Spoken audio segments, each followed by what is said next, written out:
Hey everybody, welcome to our March edition of Scripting a Book. I know it says in the description that it's February, but we all know where we're at. So it is March. We are doing Wicked. I'm very excited to talk about this one because I've been anticipating watching the movie ever since I heard it was coming. So I'm very excited. I finally got a chance to read the book. Um, and so we're gonna talk about it. We're gonna talk about it. I've got some wonderful guests here. We have some guest hosts with us today who have seen the musical live. So I'm very excited. We're gonna let Zara and then Esther introduce themselves, and then Ben, Natalie, and I will introduce ourselves. So take it away, Zara. Hi, my name is Zara Hoffman. I'm the founder of Inimitable Books, a small publishing company dedicated to uplifting marginalized voices while pigeonholing authors into writing about their trauma. I'm also a self-published author, dog mom, but most importantly for today, a Wicked fanatic since I was 8 years old. So it's been a while. I am now 28 for anyone who wants to know how long. Love it. I am Esther Andújar. I'm a Puerto Rican writer aspiring to be a hybrid career author. I write under the umbrellas of fantasy and I write contemporary romance under a non-disclosed pen name. And I am a casual fan, quote unquote, of Wicked. We shall see where I land. But I saw the Broadway show back in 2016, 2017, something like that. Everyone's casual next to me, Esther, so don't worry about it. That's true, but also I have other things that I'm like ridiculously fanatic, so that's why I'm like, I'm a casual fan. I guess we're going to me next. All right. I am Ben Pick. I am an author of my Portal Fantasy series, Into the Void. And every Monday night at 6 p.m. Eastern, I host productivity sprints where we can all write together and start the week off as best we can. Oh, that's on Running to Write on YouTube. Sorry.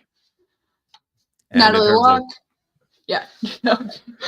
I read the book. I watched the movie, so I have not seen the play. So I guess I'm even less casual than the people who have seen the Broadway showing. Should I have said that I've seen all three, like seen both and read it? Was that how? Oh, I think we would have figured it out pretty quickly. But we're happy for that. I want to know all the differences because I was exposed to the music, then the book, then the film. But I'm Natalie Locke, co-author of A Thousand Words to Get Started series, published by Inimitable Books. And I pretty much do this and a monthly flash fiction live stream where we publicly edit first drafts. And might even be 0 drafts at times. So just to let you know that everyone makes the mistakes. And yeah, that's the next one will be on Chandra's channel.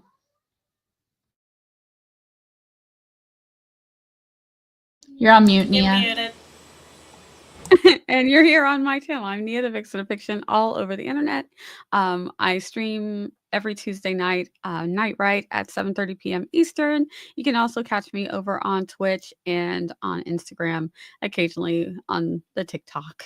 Yeah, so that is me. I also write things and draw things, and I'm a mom of 4 and a Loki mom. I Illustrated well by yeah. Veronica King from Inimitable Books. Oh, and that was so much fun to do.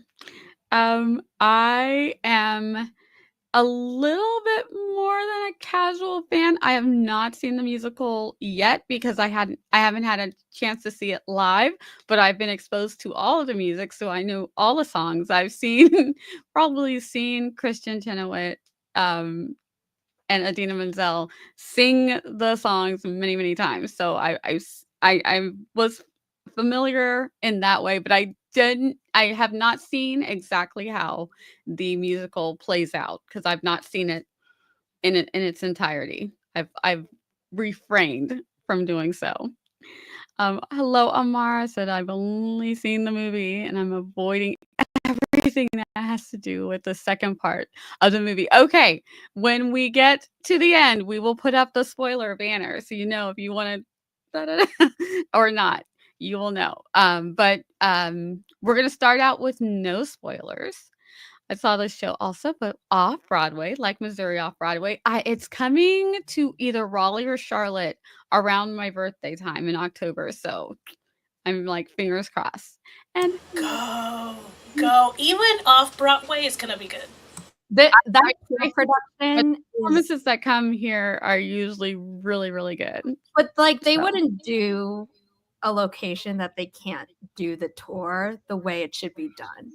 That's what I'm thinking. I want to see all the things. I'm anticipating great things from this. Like I'm pretty sure the Hamilton tour builds a turntable into every theater they go to. Like Wicked, yeah, they're altering the stage is less involved than even that. So oh, okay. True. Yeah. True. Then we should be.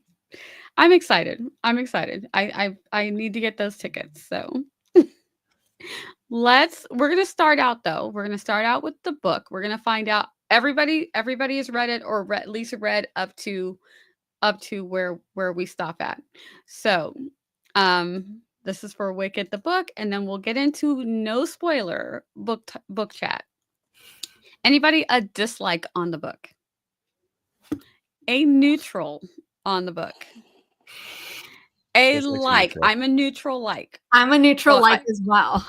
Okay, so we got a couple of neutral likes. Ben, you're a solid neutral? Dislike to neutral. Oh, dislike to neutral. Okay. Mm-hmm. So it just was teetering on the lower end of that neutral. And any likes? Any loves? All right. And where were you at, Esther? I'm a neutral. I'm gonna stay neutral. Solid neutral. Solid neutral because I still cannot figure out how I'm feeling about the book. I will just say that had my exposure to the book happened under different circumstances, I think my rating would be different, and I will go into that later when it makes more sense. But, yeah, I feel like because my introduction to Wicked was the musical, then I saw all the different movies that have come out, including the most recent one, and then I'm reading. I'm more than halfway through it, but I stopped right where the movie ends. I'm just still like, I don't know how I feel about you, book wise. Yes. And where were you at, Natalie, with this one? I'm still bouncing like pong between dislike and like with neutral, and just like which side of neutral with that. I don't know. Okay, depends so on the situation. I feel like a lot of us, and as we non-spoilery talk about why, I think you'll understand why we're all in this kind of like. If we talk about character development and stuff, I would say like, because I thought everyone was pretty clear with motives and stuff like that, and at the same time, I don't like the characters. I think because a lot of us came to it through the musical, and I'm counting when I say musical in this sentence, I do mean the movie musical as well, because that's based on the stage musical. You're expecting something very different, so it's hard to like just say I like it or I don't like it based on itself, because it colors it in very differently versus had you read the book first and then been like, oh, do I like the adaptation or not? Because to us, it's almost like backwards in our brains. So it's like, we have an instinct, but we're like, but this came first. So you can't say your instinct, but you can't disregard it entirely either. Yeah. And Zara, your book is so pretty. I got this one that came with the set because I'm that person, and I knew exactly what I thought. Even if I don't love it, I knew I was going to be curious enough to know what the heck is going on, which is exactly how I feel about it. I had read them from the library, but this luckily was still in print, where it's like the original version of you get the whole art underneath, where they have changed it for paperbacks where it's printed all as this, and like there isn't more to the image. And I was like, I will go on Thrift Books, I will go through all the listings, I'm getting the one that I want for this talk. And then the other ones, like that version, just doesn't exist for the sequels, and that's all I'm going to say.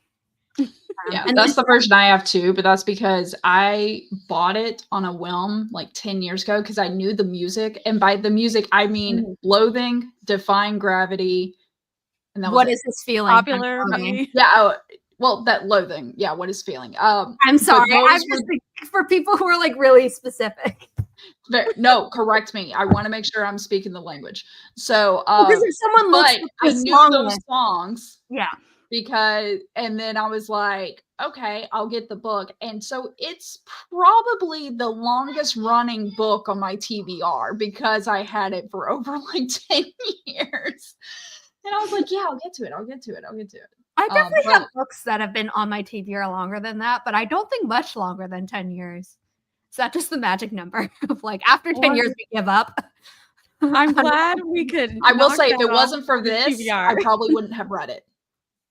Like, Nice. there's a good chance. Yeah. I would feel the same. If it wasn't for because I got invited here, I was like, oh no, I need to read the book.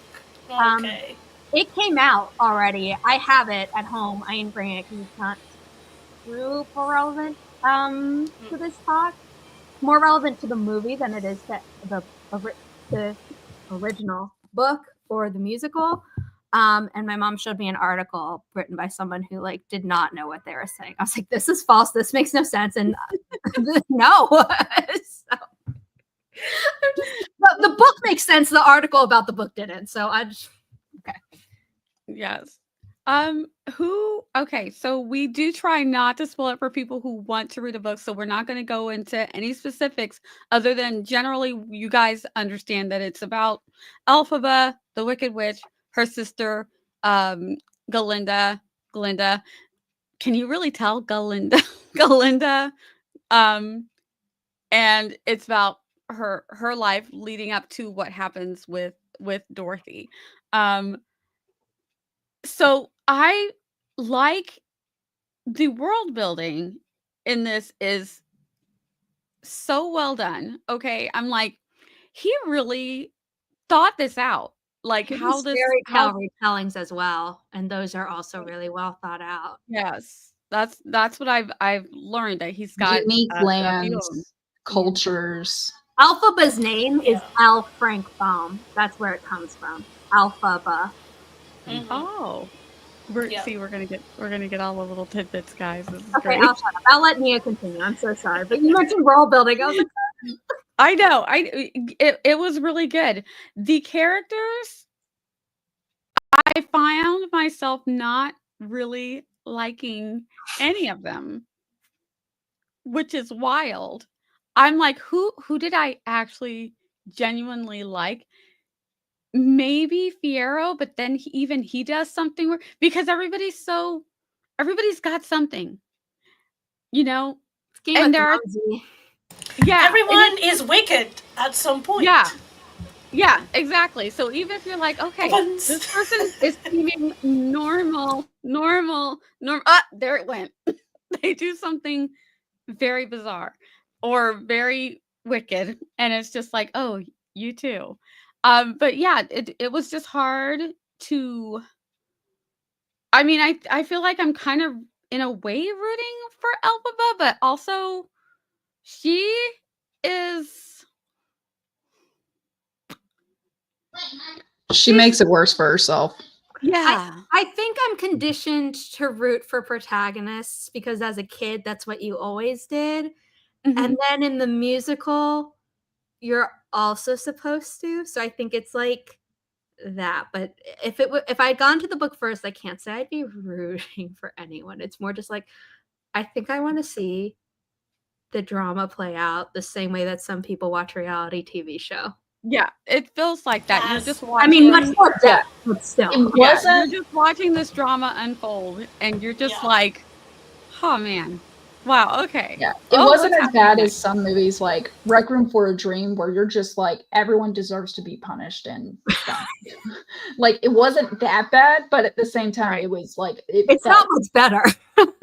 Yeah, I mean, drugs were involved no matter what in both. Mm-hmm. Yeah. Does anybody else want to talk about why they fell in this weird murky either dislike to neutral to like, or dislike to like?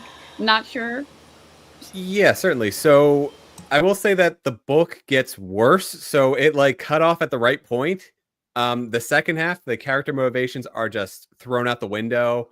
One of Elphaba's defining characteristic is that she's very supportive of animal rights across the world, which makes perfect sense, except when she isn't, and when like that's she her does these things. That's her basic driving factor, and it's like something she keeps saying. It's something that we're told, but everything that we are shown in the story is contrary to that. But I have a lot of big problems with this.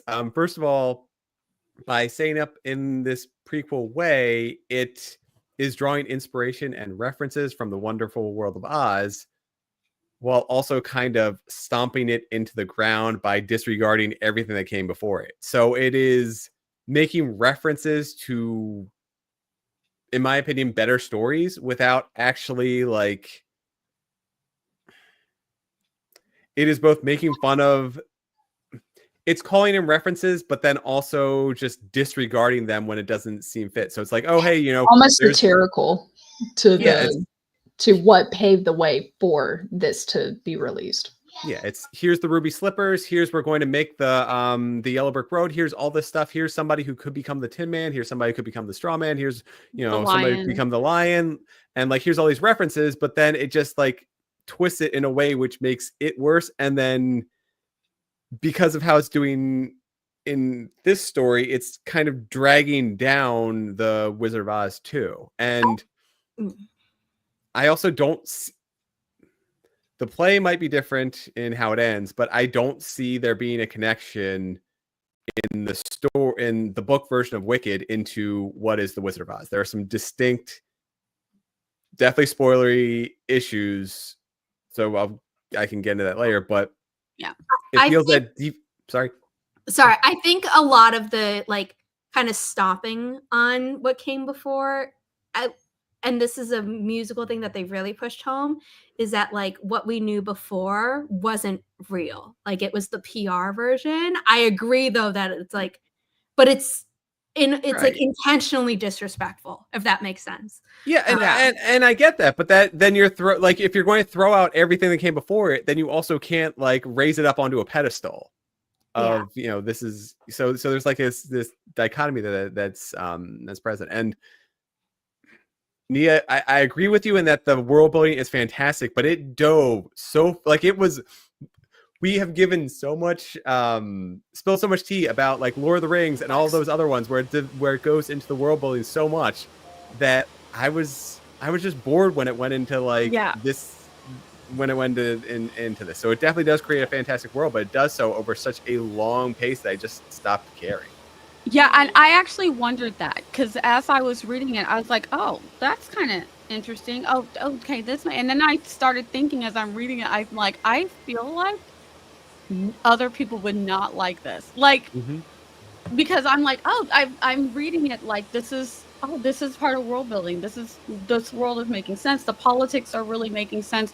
But I'm also like, I don't know how interested a regular reader is going to be into this minute stuff, especially, and it starts so early on with it's his name Throp. Is that her dad who's a priest and politician and I'm like, I'm thinking, does anyone care? So we get all of this before we even get Elphaba, you know. So there's the and I'm trying not to spoil it, because if you want to read it, do read it, you know. But you're going to get a lot of this, so know that going in. Very different from any adaptation from it. The problem with that type of world building is people will complain the same way that people who don't tend to read fantasy complain about Lord of the Rings, The Wheel of Time, all that.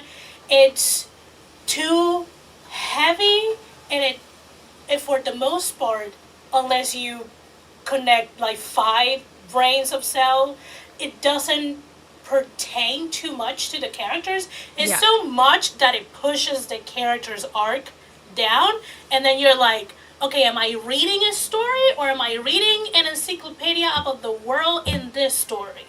That's It and feels more like Yeah. a textbook. for world building aficionados, we can get tired of that. Imagine just a casual reader who's just in for the adventure of it. Yeah, Yeah, me. I think at first I really was like, "Oh, I need to retain this," and then at some point I realized this really isn't gonna have anything to do with The Elphaba character, and how the story plays out, and I'm like, and I literally at one point read something, I was like, "Is this even gonna matter?"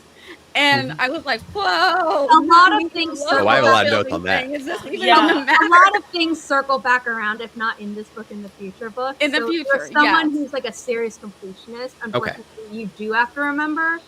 But if you're only reading this book because that's what the musical is based on, there's unfortunately a lot of things in there where you're like, do I need to remember this? I don't know how to differentiate between the yes and no answer, and then your brain is just gonna explode. So there's Yeah. like Yeah. 30 books in the Wizard of Oz series. How many have you read then? And how well does this connect to all of them, I guess? I read 16. When I was saying it circles back around, I meant like in the other books of the Wicked years. So that is Wicked, The Life and Times of the Wicked Witch of the West. The next title is kind of spoilery for what happened in this book, so I only going to say it.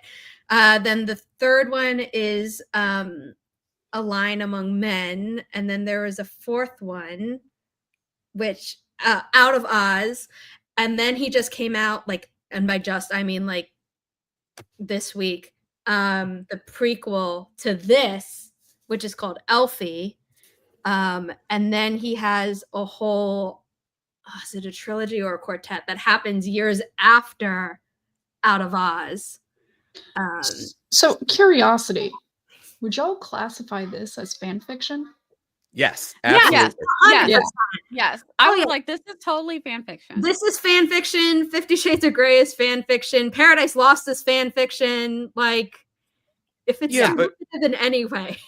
But that's like my problem with the concept of this, is that it is fan fiction, but yet it is incorporating itself into the Wizard of Oz story in a way which makes it feel like it is a part of it. So it's like it's but it's not like it's got a sticker of canon, but it's a sticker. It's not a seal, man. But it's like, it's not licensed, so it's like, oh wow, this nerd did research, but but like what is it? A Throne of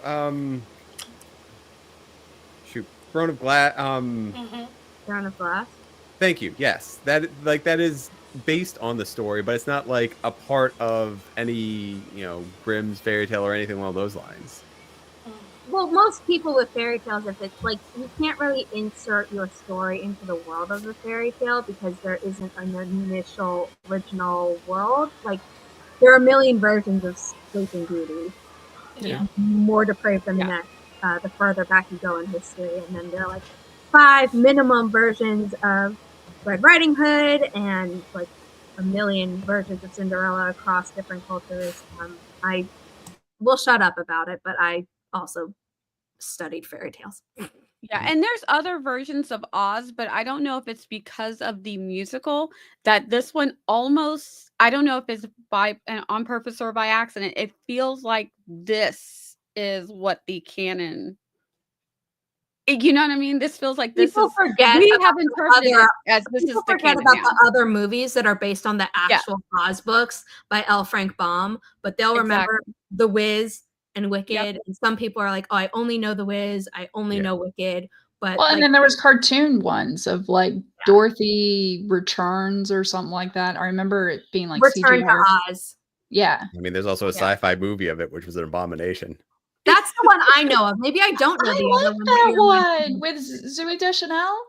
Yes. Yeah, I like that one personally. It's a thing. To quote, that's a choice. Yeah. Yes, it was. So it's I just feel like that is maybe why that the fact that this one is so strange. And a lot of strange things do happen. And it's very much darker. I feel like if I had not been aware of how different and how dark it was going to be, and how if I hadn't been aware, I don't know that I would even have hit the neutral, because I might have been like, what the heck is going on here? The You know what I fact mean? But that I was warned, hey, it's not the same. Things are going to You're get welcome. wonky. You're welcome. Because I first opened this book when I was 9 years old. We should all be horrified. I am horrified for you. We all should be horrified. Yes, the first scene involves some very adult material. Yeah, Yeah. I'm first traumatized chapter. for you. Sarah, the amount of times I've heard you put an age of reading a book and my jaw just drops. Yeah. Like, I'm so glad you read. However, Yeah, it's kind of a miracle I'm as okay as I am. But I did not last very far into it at that age, and then I did not pick it up again until I was 16, which is still too young, but at that point I was like, if I don't read it now, I don't think I ever will, because school is getting harder and I have less free time. Yeah. So anybody else have any try to not spoiler thoughts on Wicked the book, and then we can kind of say, would we recommend? I do have a problem with spending too much time when she's a child, but not being the protagonist. Like being the protagonist, but not being the protagonist at the same time. And I'm like, why? That's the thing. This book made me ask so many whys, and half of the time I am like, why am I doing this to myself? The title's a little misleading, though, because it is The Life and Times of the Wicked with the West. So the number of times we go on side quests with other characters, you're like, Yeah, I know we're trying to not justify, but like explain why she is and everything. But at the same time, there was summaries. I didn't even need a backstory of like even before she was born type situation and how her parents were and stuff. Like I can get those vibes, because I can tell you right now, and Nia, back me up on this, whether I'm right or wrong. But I'm not. My kids don't know me before kids, because I'm a different person than I was. Like that screaming, my son's playing Fortnite or something with his friend right now, in case you heard a little scream. He's fine, I swear. He just gets very passionate about his video games. However, but my kids don't know me like that. And so why are we explaining what these parents were before they were parents? Because they're different people. yeah. It doesn't even go into once they're parents, this is how they affect their child. But I think it might have something to do with like the bad seed thing that happens all the time around kids. Yeah. And it's normally around adoption, which I hate, but it's like, is it nature or nurture? And so but still, with the characterization of Elphaba and the sister, we could as readers understand and have an image of the type of parents they have, because they're so different. I agree. And they are, as individuals they're different, and as siblings they're different, and you're like, oh, okay. I totally can imagine what kind of parents they had. I didn't need all those pages. I 100% agree. I was just trying to be like, maybe this is where he was coming from. I would have preferred like way condensed, or start your story later. Start the story later would have been the one for me, because we still end up at points backtracking to the because of this or because of that, especially with the potion, or whether it was Nessa's parentage situation. So it's not like it wasn't addressed somewhere else later that I'm like, did we need all of that? So it was but the thing that was also interesting is that I had planned to cut off too, because like I said, I have not seen the musical in its fullness, and then only seeing the movie, I only have seen that half of the movie. And I tend to not like spoilers. I like to, be along for the ride as much as possible, whenever possible. But this one, when I got to the point in the book where the movie cuts off, I literally read the next page and I'm like, wait a minute, was that it? And I was like, I think that was it. And then I was like, well, it felt I didn't mark it. strange. Hold on. And so I was like, well, let me just go ahead and keep reading, because it just felt like a strange. It didn't feel the same as I thought it would be. Yeah. It wasn't what I expected. I was like that. It felt like it wasn't a big that- crescendo. Yes, there was none of that. So I was like, wait, was that it? That was the half. I was like, well, now I have to keep going, because I cannot stop a book right there. And then even when I got to the end of it, I was like, That it? okay, let me just start the next book. So I literally started, I think I've gotten like 5 chapters into the next book, because I'm like, I need to know something. I don't know what it is I need to know. But what Sarah said about the world building, all of that still pertains into the next book. So a lot of the politicking and stuff that is happening in the first book, it's more coming around when you get to the next book. So I was like, okay, now we're gonna stop, because I don't know that I love this book enough to read all of this, at least not right now. Maybe one day, because I'm like, I don't know that I love it. So why am I? But it did do that. It piqued my curiosity enough that I'm like, wait a minute, I can't end it right here. It piqued your curiosity enough because it was unfinished. Yeah. It ends right before the section called City of Emerald, and I can't show it because the illustration for it is spoiler. Yeah.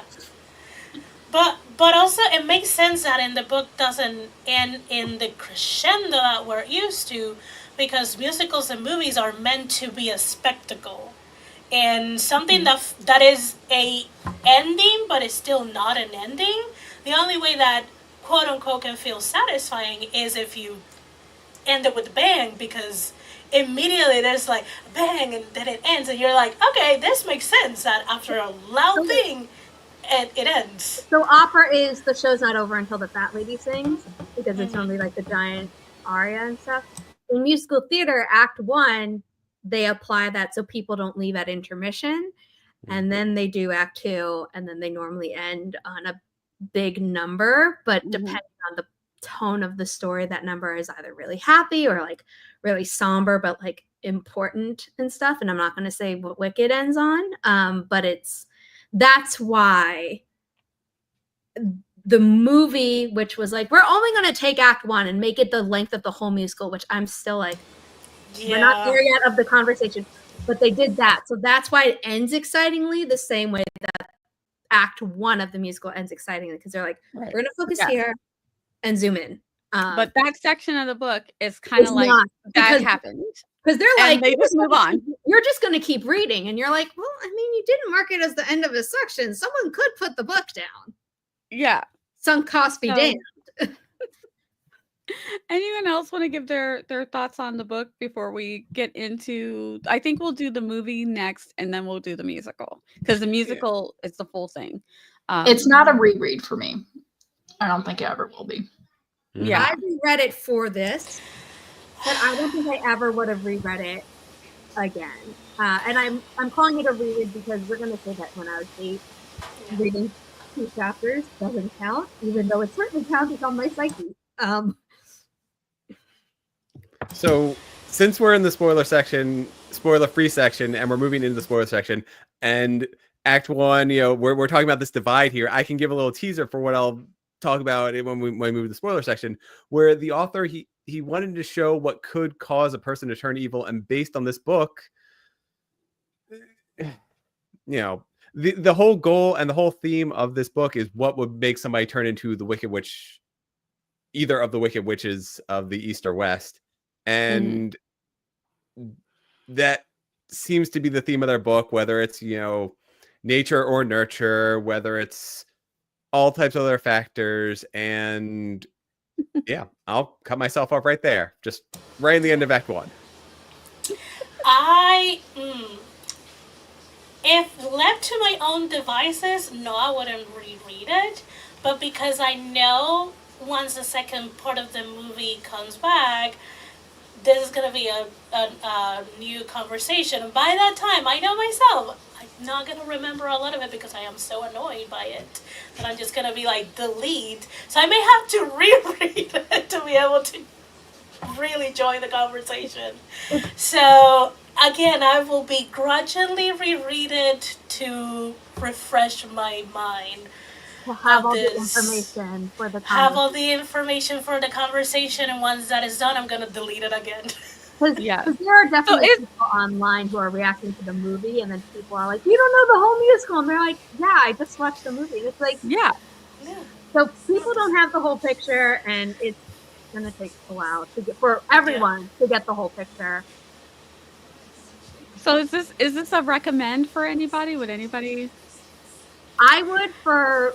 I You have want to traumatize yourself. I have a family member who would love this, and she and I share very similar reading things, and she loves adaptations and twists and like stuff. But I have warned, and she's older than me, so it's not like, oh, this is a problem. But I have told her many times, and I will tell her many times more, like, do not expect the musical as a novel form. This is not that. Yeah. I mean, if you're truly interested, intrigued, curious, like you just cannot stop yourself, go ahead and read it. Might as well get it from your library.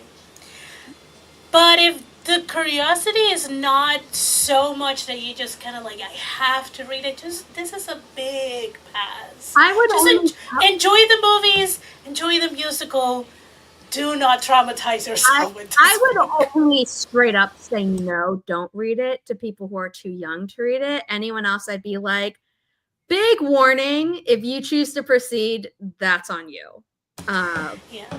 I do have adult friends that I know they don't like or they prefer not to read this type of high rating content. So I'll be like, yeah, no, just again, enjoy the musical, enjoy the movie.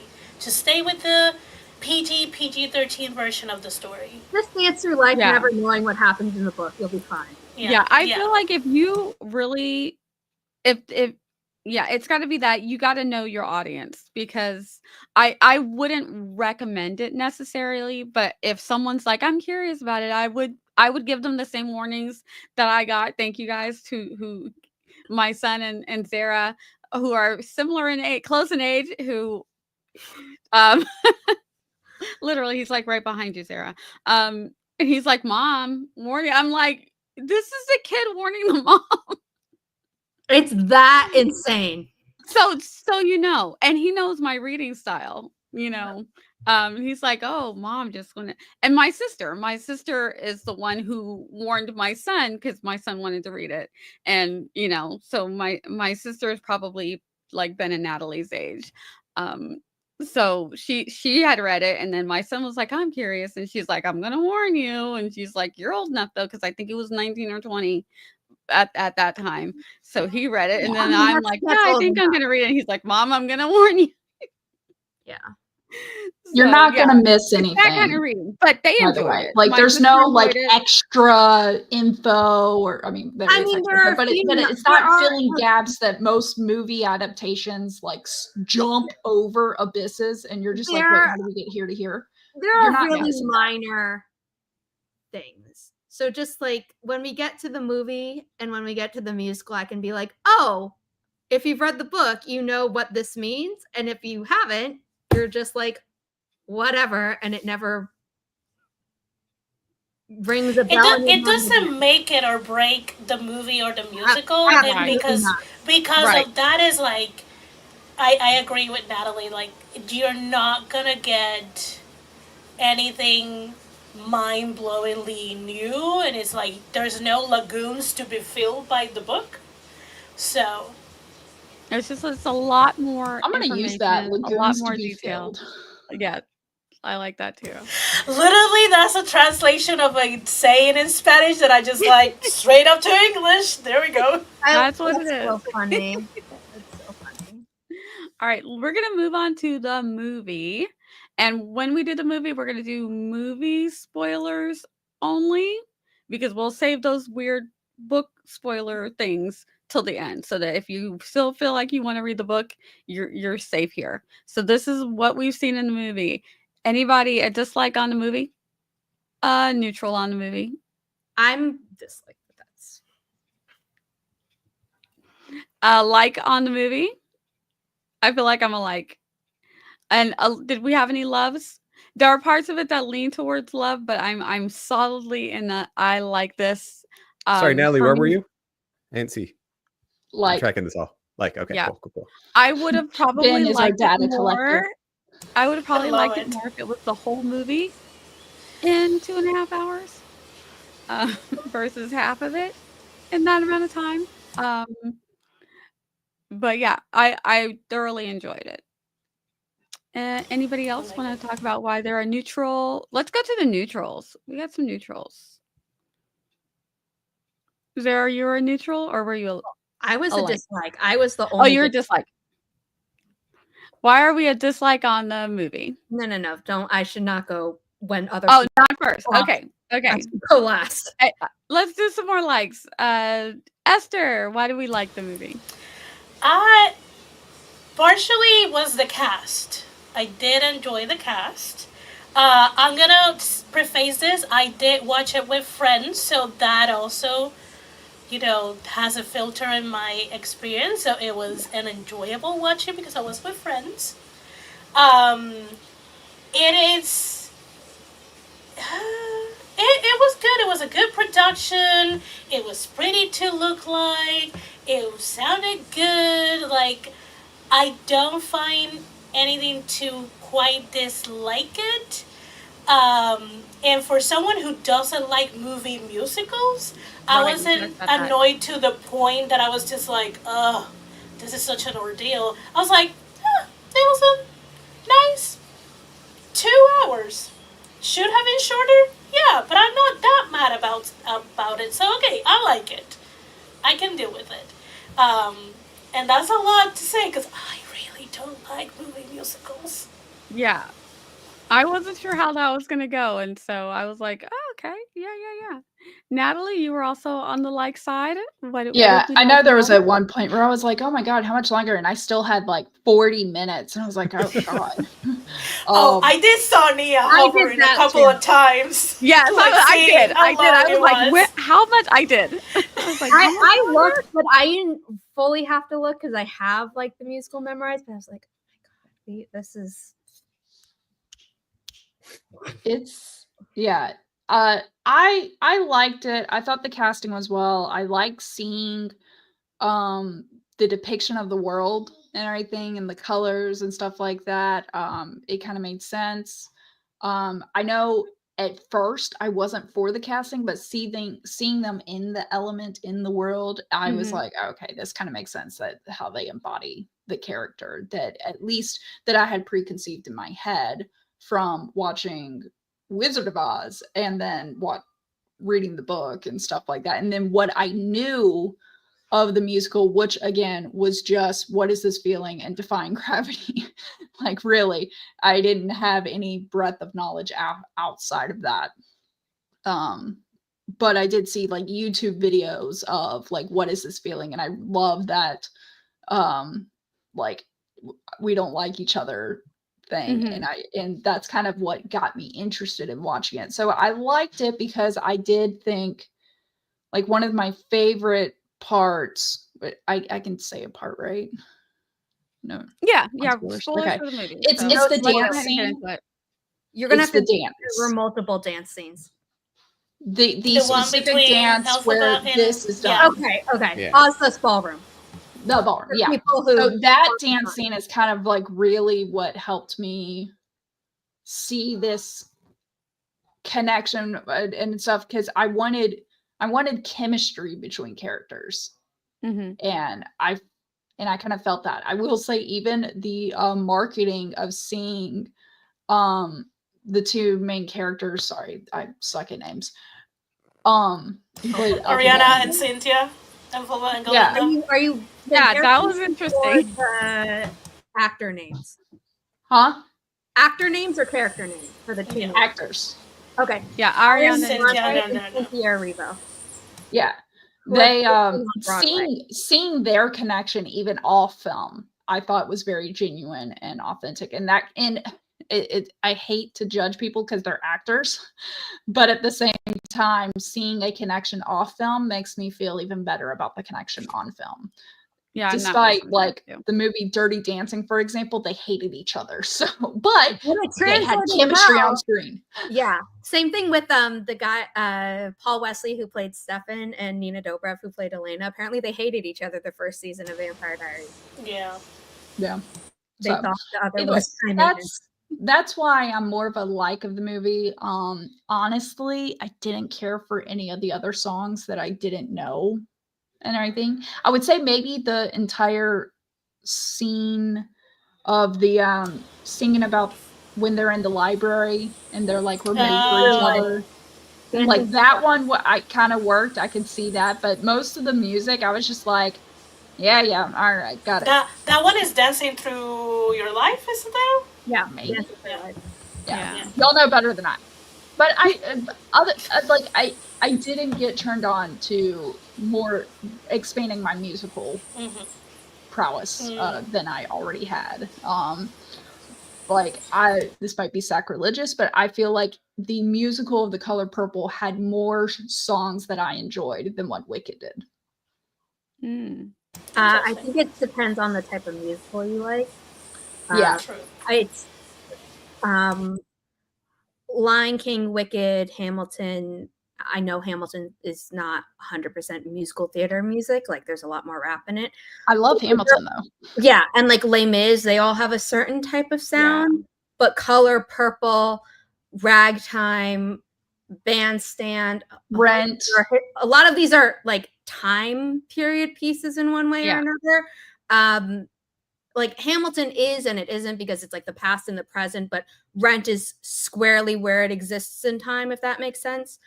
Color Purple. Yeah. So like those are all kind of different. If that makes sense. Like it's a slightly different subsection. So it is purely just my opinion and everything.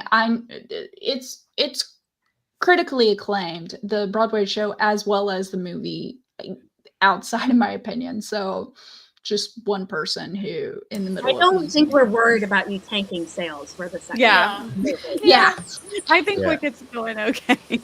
Yeah. But yeah, I also thought it looked pretty. I know that there was a purple gate. I don't know what purple gate was about, but I'm thinking that they chose pink instead of purple. So none of that, because I haven't actually. I'm sorry, what is this? I don't know. People were like something about the color. People didn't like the color. I don't know. But I'm like, this is before the no. The use of pink or something. I don't know, but like before it came out. But I think before the movie came out, there were things I was hearing. I know. Like, okay, I don't know what that was about, but things made me nervous. I'm like, oh, already. There were a lot of things that could have been tied to that. So I got it. Took me a second. Okay. I don't know. Like, I'm like, I just watched the movie. I'm like, I don't see what the problem happened. But also once the movie came out and all of the Cynthia and Ariana were doing all of the stuff, all of that seemed to have gotten squashed. I don't know what. I can explain what it is, or like people can be like, who cares? Because it doesn't actually have any bearing on the plot of the movie. It was a production thing. Yes, go ahead. I'm like, I'm curious though, because I'm like, I didn't understand why it was a big deal, why people would be upset about it. Yeah, so there was a picture of Ariana Grande in a certain dress that, like, in the Wizard of Oz movie, that timing, even though it's technically a different on the timeline, because the Wizard of Oz, we don't actually see everyone else find out that the Wicked Witch of the West is dead, if that makes sense. They tell the wizard and then they go home. But the opening of Wicked is the Munchkinland celebrating the Wicked Witch of the West's death, not the Wicked Witch of the East, which is come out wherever you are, and ding dong, the witch is dead. That's the Witch of the East, which I had to explain to my cousin. So this is like So that was After the Nessa. movie is after the original movie, or not the original, technically, okay, after the MGM film that everyone is aware of, is when we open Wicked the musical / Wicked the movie with No One Mourns the Wicked, which is it's basically Ding Dong the Witch is Dead, but for the green one. Okay. Yeah.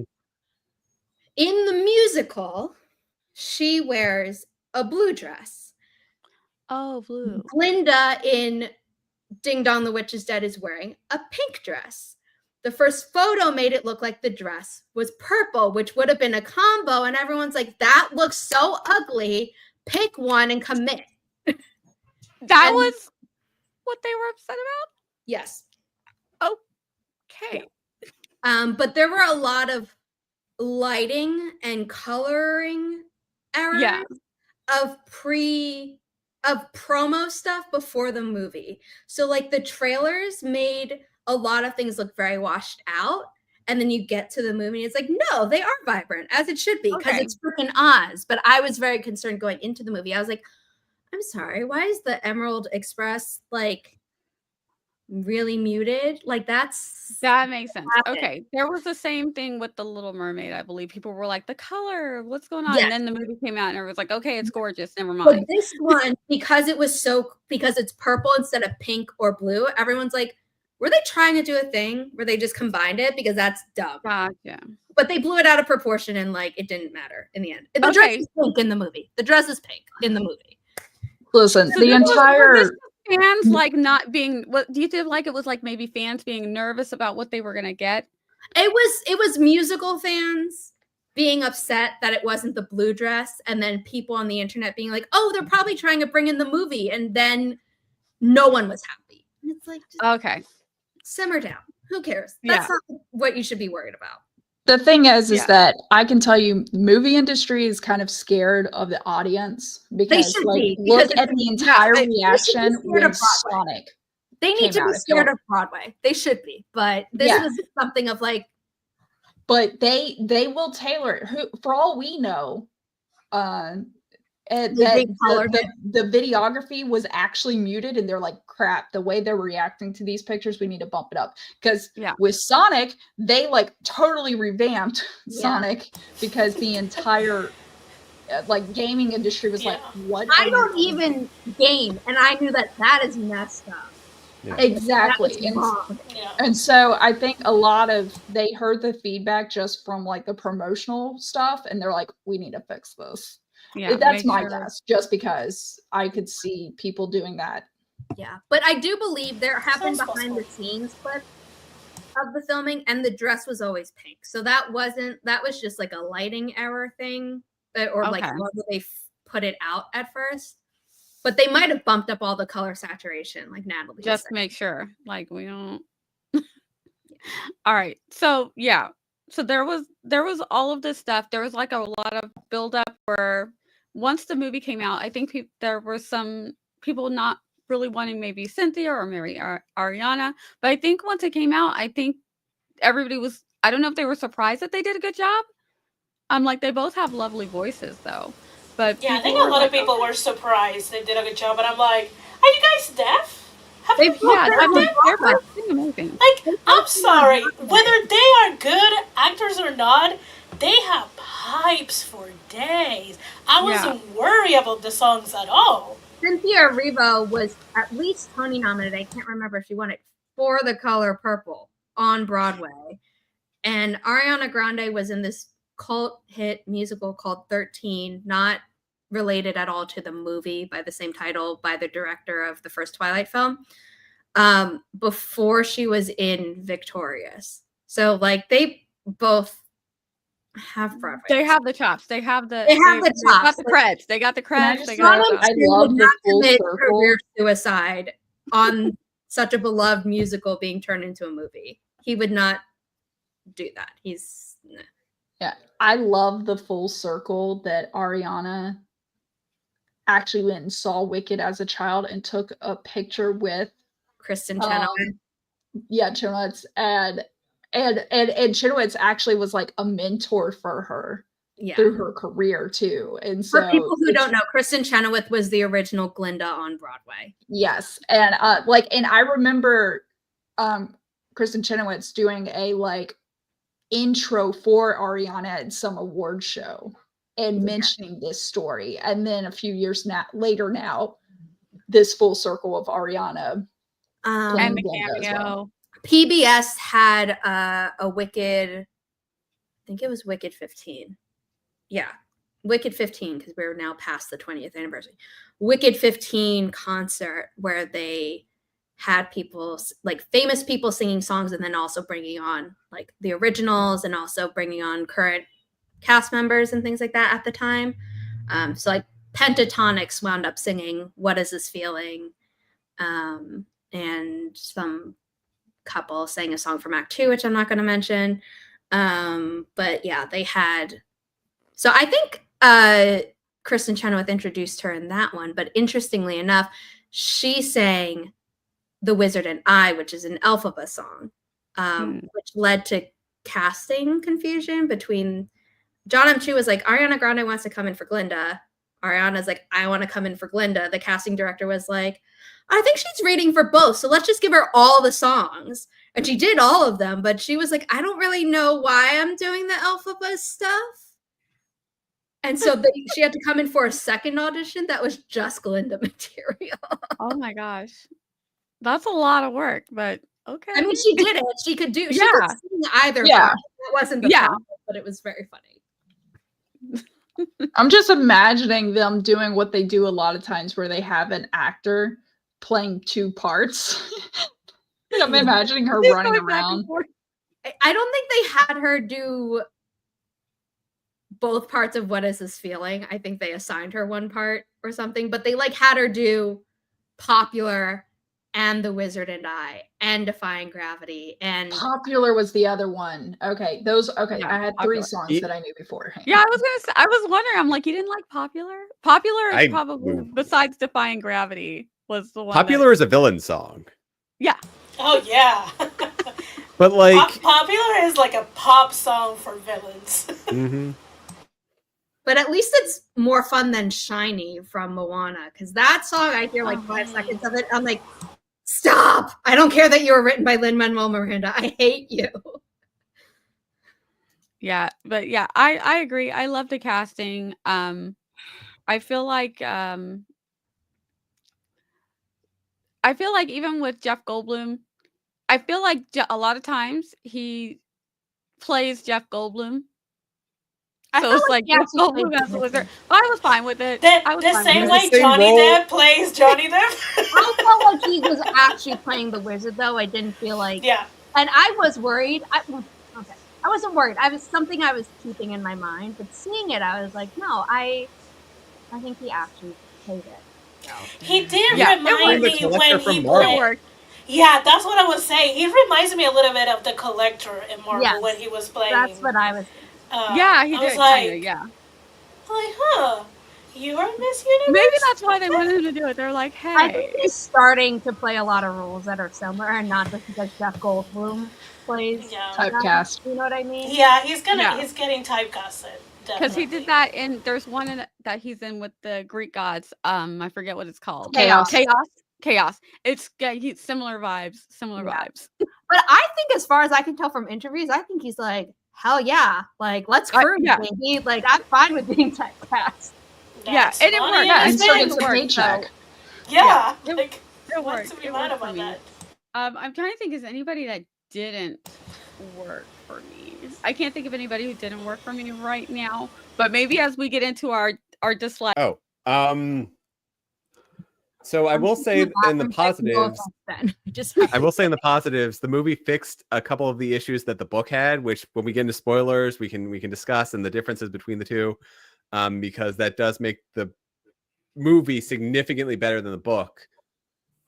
However, let's see. I disagree with what Natalie said, where I found the dancing routines to be lackluster in the movie. I'm sure the Broadway play is fantastic, but there were a number of musical routines where, sure, it would be focusing on the stars, but the people in the background, they will be doing the same routines, and then this couple of musical numbers later, they would still be doing the exact same routines. And I understand when musicals, like, they build off on the certain steps they're doing and like it expands, but this one didn't. It was just the exact same motion. It was the background characters going through the same motions. And because I was kind of honestly bored of what was happening on screen, I was like paying attention to what was going on in the background. And like the library scene was visually cool as they're going through like all these tips. That felt dangerous to me. I was like, yeah, oh, it was.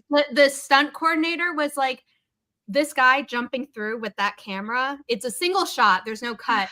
We can do it 3 times and then it becomes a health hazard and we can no longer film that shot. The guy got it in 3 shots. I think he got it. Okay, I was impressed with that because I was like, just looking at it, I'm like, that looks legit dangerous. Sure. And they're doing it. They're doing it.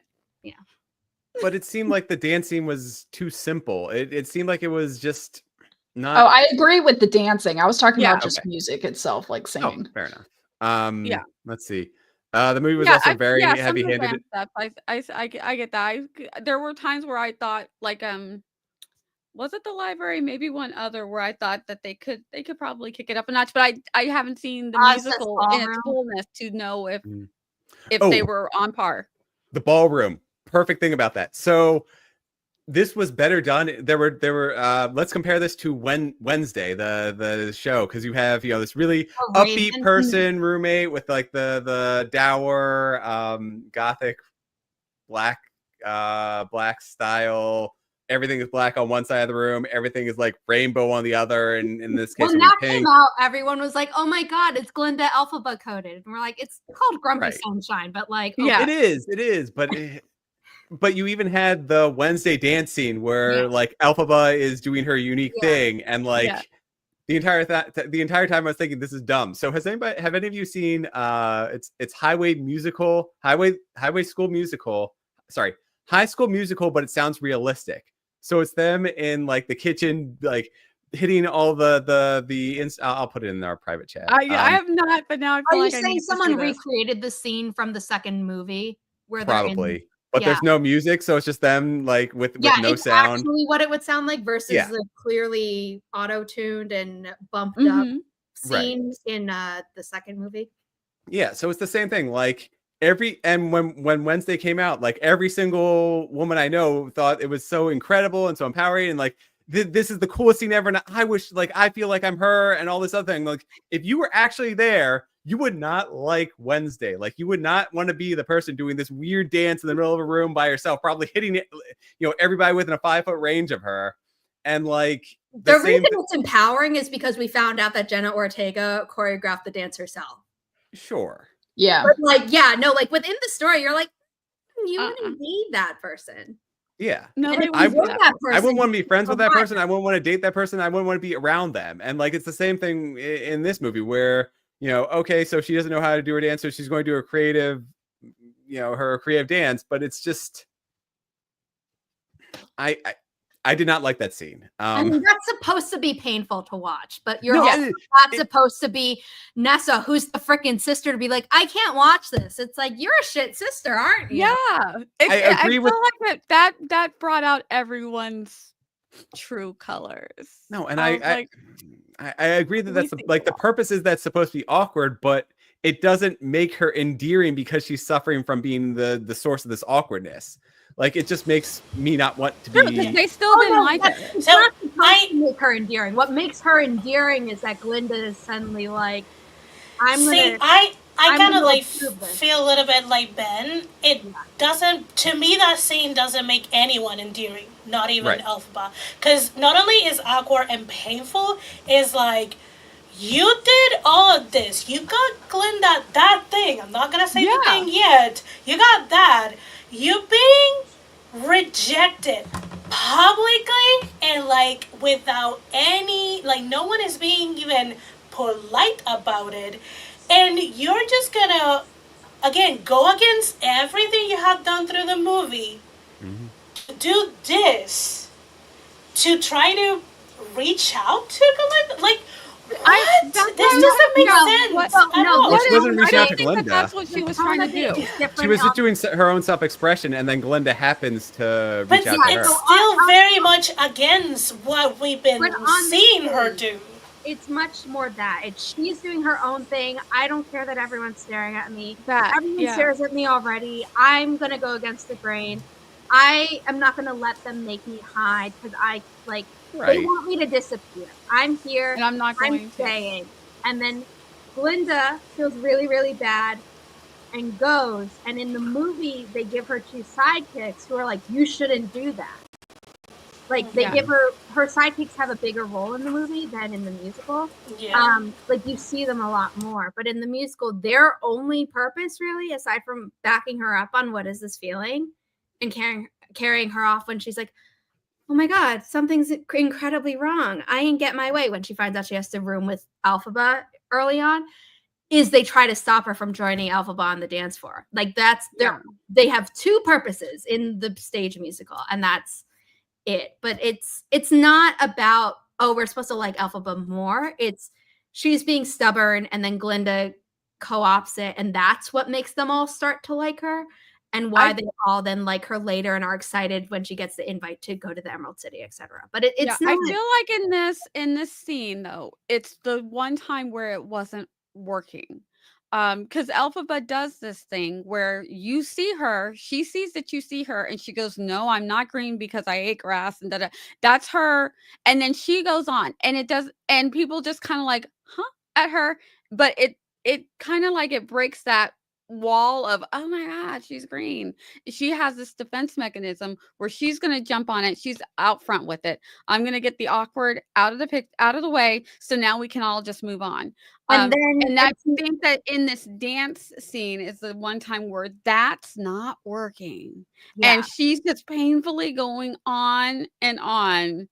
Like, 'Cause it's Sierra not goes, bothering she me, doesn't but you can care. see that it is. And now she doesn't know any other. She just keeps going. And it's just like, oh, honey, please stop. Please Sierra stop. goes like, oh, I'll say one thing for your roommate. She doesn't give a twig what anyone else thinks. And then Glinda goes like, of course she does. She does. And this is the first time Glinda's like acknowledging that like Elphaba's feelings in the whole story. Yeah. But But yeah, it's to me, not I really feel like she's been pro-Elphaba. doing it the whole time, but in a different way, not in this way. It doesn't feel like she would. I don't think outside of that circumstance she would ever physically on purpose do something that outwardly movement. It's always her verbal. She speaks so well in her, not even, it's not takedowns. It's just she's very frank, she's very smart, and she's very sharp. So she's been able to verbally do this thing and then just kind of like move out of the way.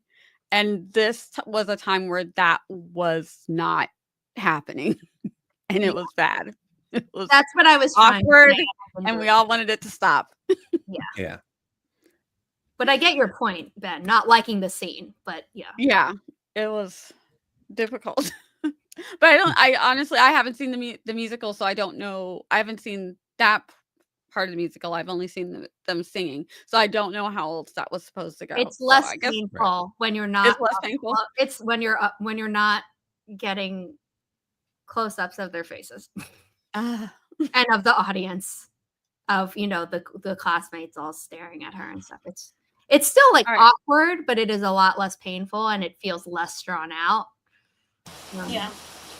So do we want to? Okay, we want to go ahead and I want to get into full spoilers. But do you guys want to talk a little bit about the musical first, so that we can was do the more choreography comparison? My dislike of the movie a bit. So agree with the ensemble dancing seeming like very simple and repetitive. That's not the case on Broadway as well. So I disliked it even more because I'm like, I know it could be better, and it wasn't. They did way too many shots of ensemble things, which made it feel like the dance numbers even longer. And then when I watched it a second time, because my cousins hadn't seen it, I was literally timing some of the dance numbers that felt long to me. And I'm like, oh, it is about the same. Okay, like, I guess, but it felt so much longer because of what you were focusing on visually. Mhm. I have some problems with the actors in real life, but in the movie, they did great. Some songs were changed, which is fine, except in I'm Not That Girl, when Elphaba is pining for Fiyero.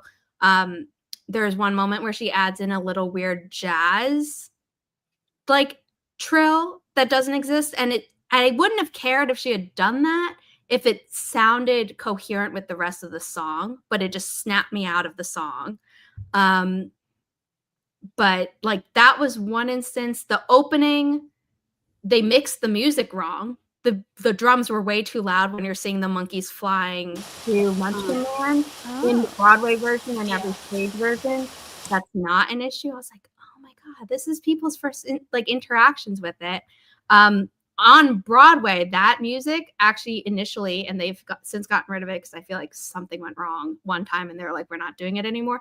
There used to be a giant witch's hat on stage with all the people, all the munchkins underneath, and it would disappear. You see something behind it projected on the screen, which still happens in the stage projection. But that is why the first shot of the movie is the hat over the pool of water. It's to reference the original Broadway opening, even though it's no longer done on Broadway. So that was clever. Oh, cool. I don't like that Glinda's voice at the start of the movie when she's announcing the Wicked Witch of the West is dead. Her voice is really crackly when later we see someone else project their voice everywhere, and that is absolutely clear. And I'm like, what does that mean? Like, why is that a thing? And also just audibly, I hated the amount of static they did, because you can make someone's voice staticky and not as staticky as they did. So that was just like a sensory thing for me. In general, I think everything else was okay.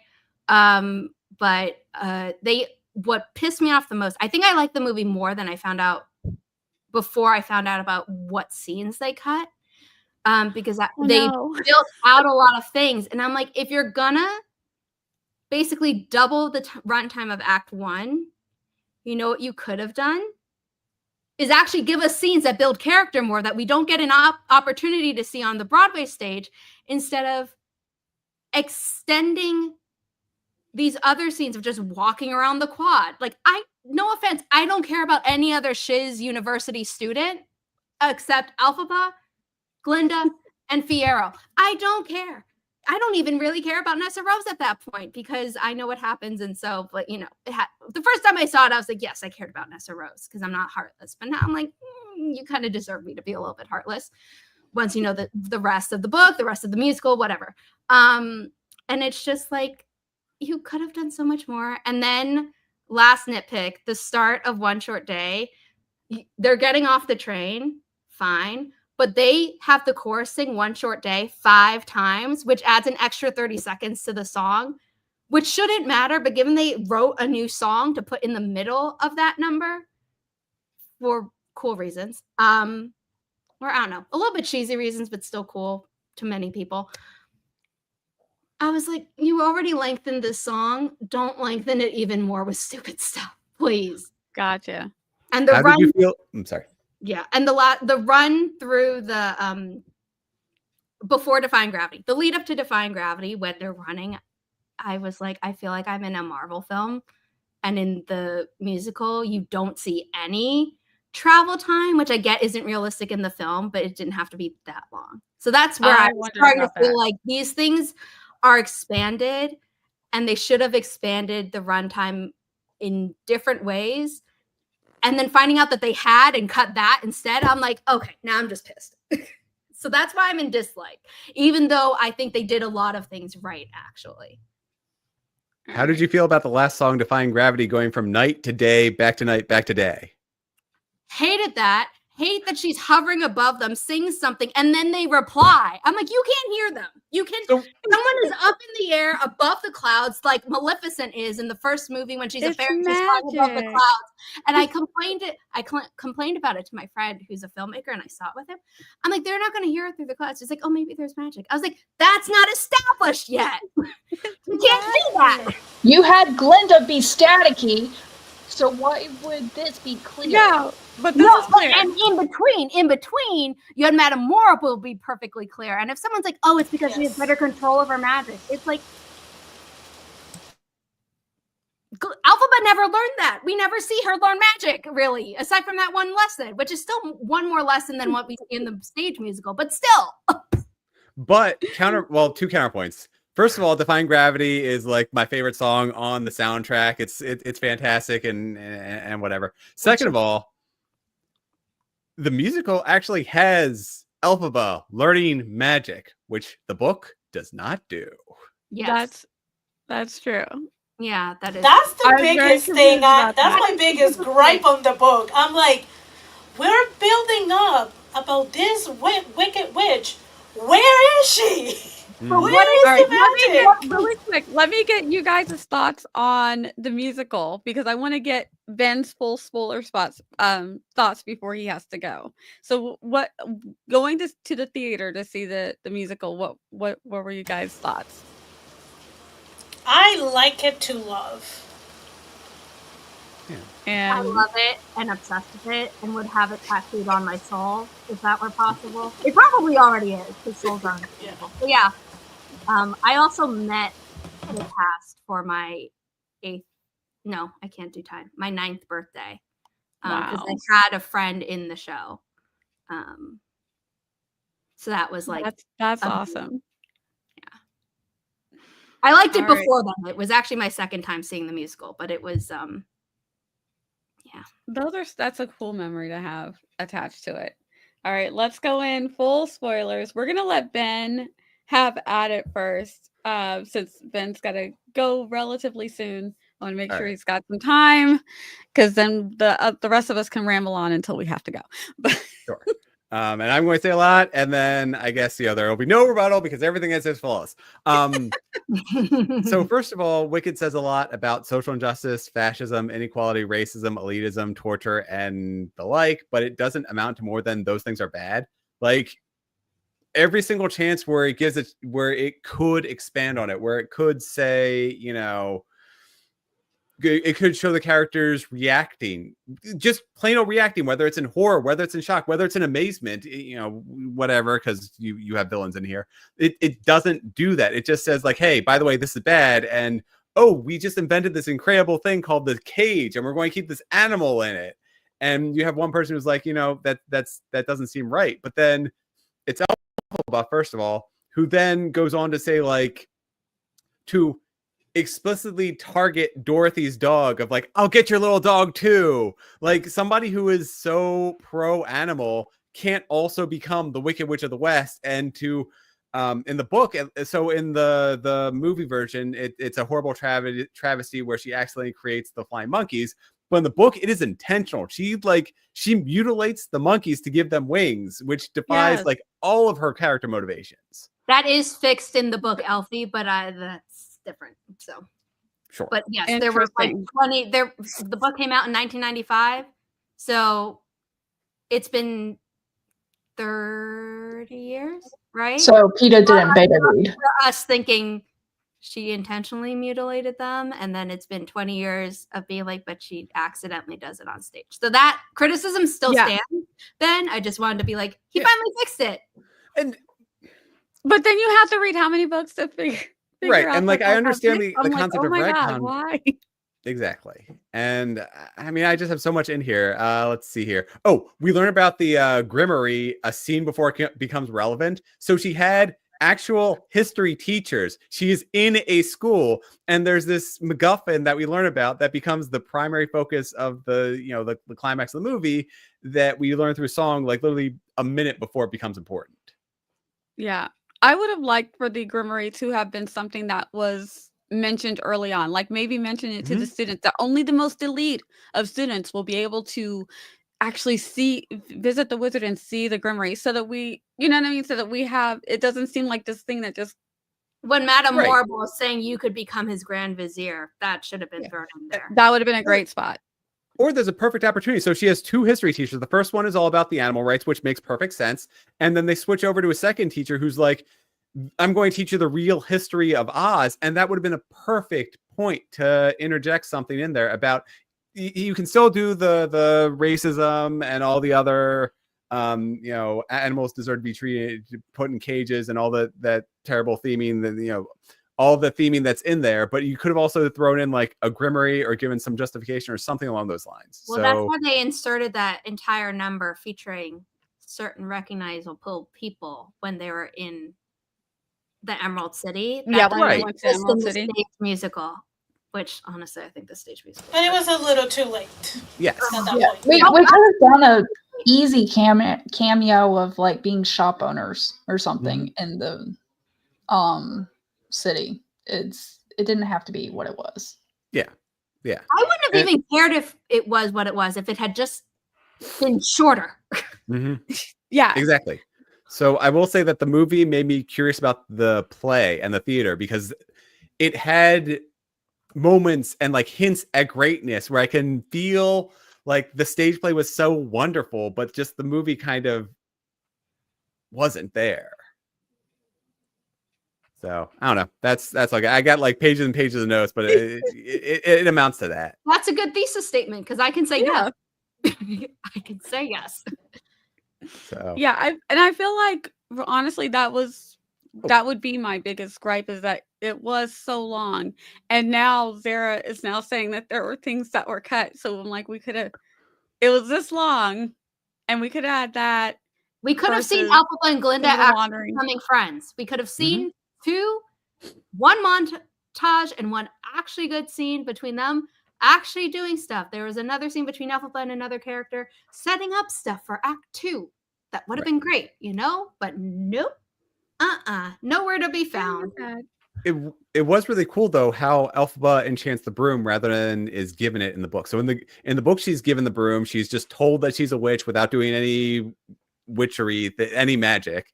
But in the movie, and I'm hopefully in the theater production, she enchants the broom during the defying gravity scene, which again is incredible. Like that 5 minutes of film. The close up on the broom in the movie and seeing it rise from the floor and not just in her hand, right, is because of the stage show. They're trying to do an homage.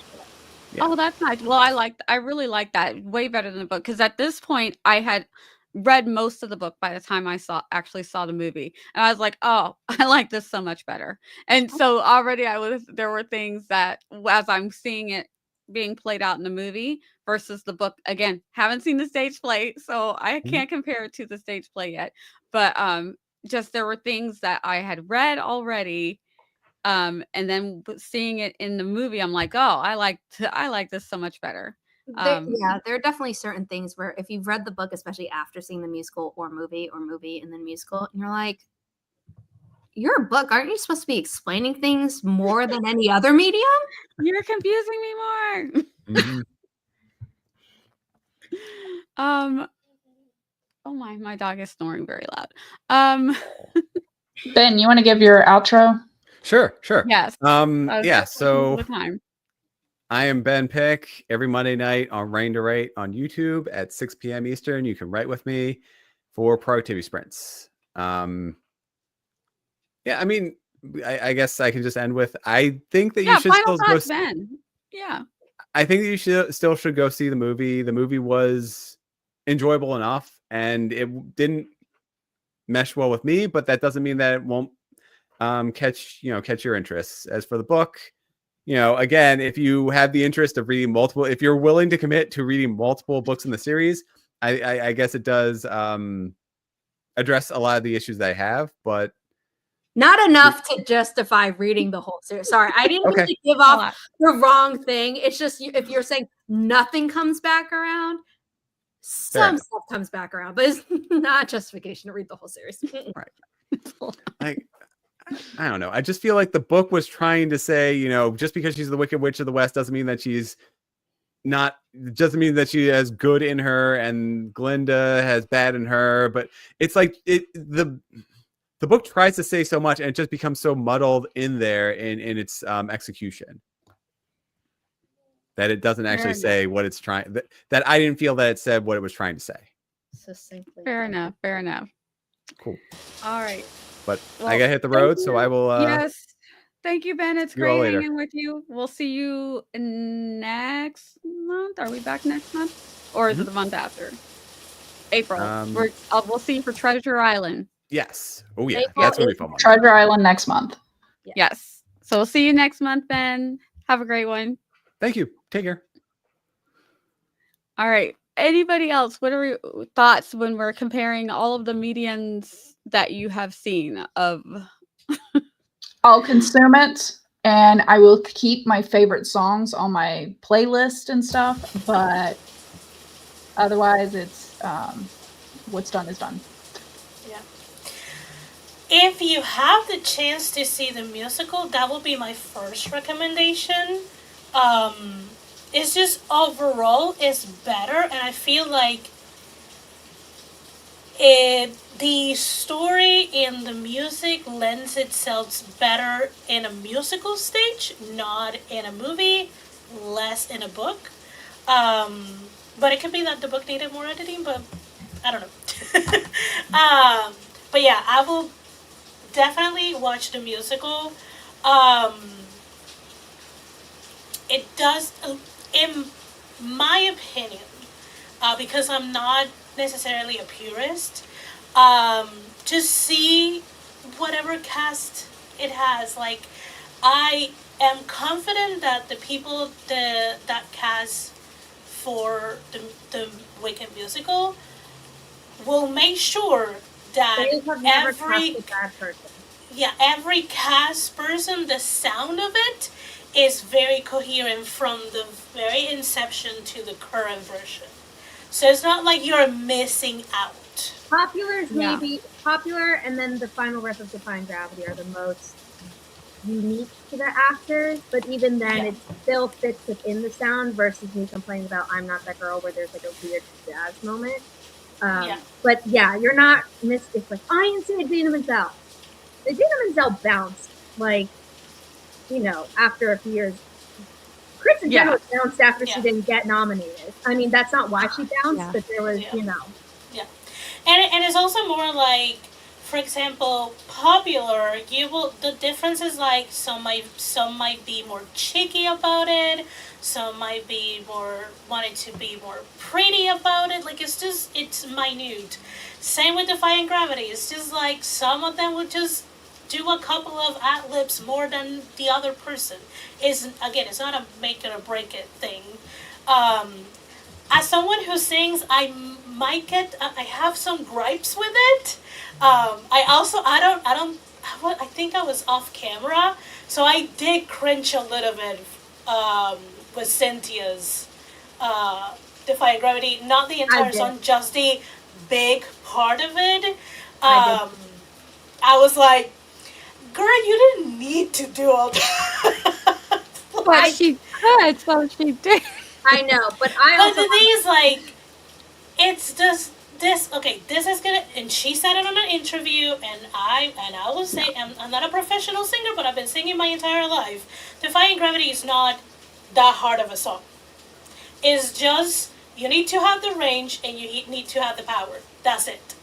look, air control helps with. Mhm. the Yeah. power. That's what I refer power. If Not you everyone don't knows have, it.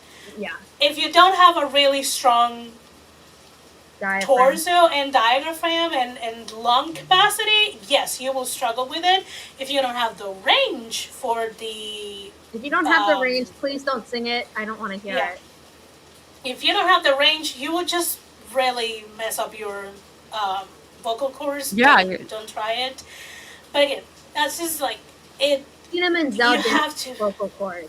Singing Yeah, it that's what I like heard. 8 times a week because of the way she sang it. Some voice people don't even like how she sang Let It Go and Into the Unknown. Because if you analyze her voice over time, it's not necessarily just she got older, because there are people who've sung, like Leah Salonga's voice sounds exactly like it did when she was like younger and in Miss Saigon and in Les Mis and sang as Mulan for the original Disney one. So people talk about that all the time. There are healthy ways to sing it. Yes. She didn't, but it gave it a very unique sound. Also, she was young, and younger Idina sang very wide and very much in her throat. Like, it did not help that she opened her mouth very wide. Yeah. And it, like, if she would have opened it and just supported it from she wouldn't have that much trouble. But she opened it, but hold all of the way Really here, tense here. then that's just gonna Because she that, was wide, that but kills. also narrow. Like she was completely and not. She was like this, Yeah. and then the pressure here, Yeah. so that kills it. Yeah, that I thought about that too. Like, would if Cynthia were on Broadway, would she be able to do that night after night? Like, where is it coming from? She would be able to, and people are Yes. able to. My problem with her defying gravity is when she's, first of all, she says the wizard should be afraid of me. There's no pause, and the whole point of it is the wizard should be afraid of me. Like that's important. Like she's saying, like I'm the one who's scary, and like there's no emphasis on it in the movie, whereas there is in the stage version. But then she's falling, and all of a sudden she says it falls, and then says me. But not only that, it sounds auto-tuned, even though they were singing live. It doesn't match the sound of the rest of the song that came before or after. That drives me crazy. Yeah. Movie-wise, if you cannot see the musical, this is you can watch this rendition, this version of the movie, because you will have very skillful singers. Either the back people will be very distracting, or they will just completely disappear for you. They disappear for me. Probably it was all the repetition, so I was just like, oh, I already saw that. Yeah, they become like white noise. Completely white noise. Vision. I think I would have preferred that instead of me and Ben being like, that's all we can focus on. Yeah. Got a question. That's again a different. Which soundtrack are you gonna keep? Are you gonna use both in your playlist? I did not buy the movie one at all in any capacity. I knew I wasn't gonna buy it in the vinyl. I knew I wasn't gonna buy a physical copy, even with all this stuff about like, oh, you should own your stuff, and I'm like, yes, I know, but I didn't. I don't like any of them better than the Broadway version. And then because I have problems with Cynthia Erivo and Ariana Grande as people, I was like, I'm not going to pay for their version. Yeah. But that's Yeah. completely separate from the movie. Okay, not completely separate with the movie. Ariana Grande clearly cheated with the married man whose wife had almost died while giving birth like 6 months prior to them announcing their relationship, and had moved to London so that they could film this movie. So that's related to the movie, and it's shitty. But my thing about the movie was not related. It will depend on what type of sound you like. I'm asking your preference. Probably the musical, because I feel the movie is very pop forward, even though the songs are not necessarily pop, but the sound of it, the mastering of it is very pop forward, and no. It's just like it doesn't, doing that doesn't benefit the music. The music was written for Broadway. Yeah. And slightly changing the genre in that way isn't helpful. Yeah. So I will probably, if I don't really listen to any of the Weeknd songs, but if I were to, I would just listen to the Broadway soundtrack. It's just doesn't feel worth it for me sound wise. If you want to get poppy covers of the song, you can also get the Wicked 15 album, which has the original soundtrack and then has the performances from the PBS concert with Ariana Grande singing The Wizard and Love, with Pentatonic singing What Is This Feeling, with the people that I can't remember the name of singing a song. Yeah, actual covers. Yeah, I will say for people that who are new to this, from what I can tell from my daughter and her friends, they enjoyed it. They absolutely loved it. This is They their love the first music, Mhm. and Yeah. it introduced them to the Broadway stuff, because then I Yeah. could be like, "Oh, if you liked hearing their voices, go check out Christian and Adina doing it." And they're like, "Oh, that's great too." I think But I hear it now because they have made it to the young ones playlist, and they love it. They love it.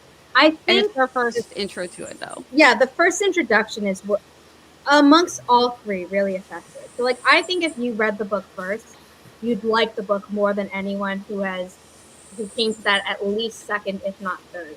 I think you would like the movie like you might say you love the movie if that is your first interaction with Wicked at all. I think the moment you've seen the musical, the stage musical, first in any capacity, it's hard to compete because even though it's an adaptation, it's really tight in its storytelling. So then when the book isn't, you're like, oh my God, I know this can be done more condensed. Why isn't I'm pulling my hair out? And when you see it in the movie, you're like, this extended the wrong things that I did not care about. And like this could have been done better. And then you find out, oh, they cut scenes and they really could have done it better. And you get mad like me. So it's like, I think that's the thing. They're all good in their own things. Like the musical is a bomb-ass musical. The book, okay, I can't say the book is a bomb-ass book, but like some people really It's like interesting. You know, people loved it. It has to be your thing. Yes. And then the movie. It's interesting. And then the movie, people can love the movie. And my little cousin, like, she saw the stage production first, but I think the movie has a special for her birthday. So that's very special to her. But I think the movie has a special place for her because she got to see it with her friends instead of family who are all around her age. And it has Ariana Grande in it, who she's obsessed with. So, like, to her, she will actually pick the movie over the musical. And I had that conversation with her once. I was like, I'm not going to bring that up again. That was upsetting for me to hear. But yeah, so I think it's about what you come to it first.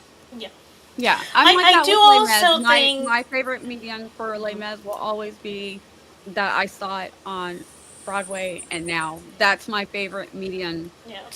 I love all the songs. I have little complaints with people who have done it differently. You know, people's voices are different. You know, the movie whatever. musical of Les Mis drove me crazy because they just cast people who were not in the proper age of vocal. Yeah.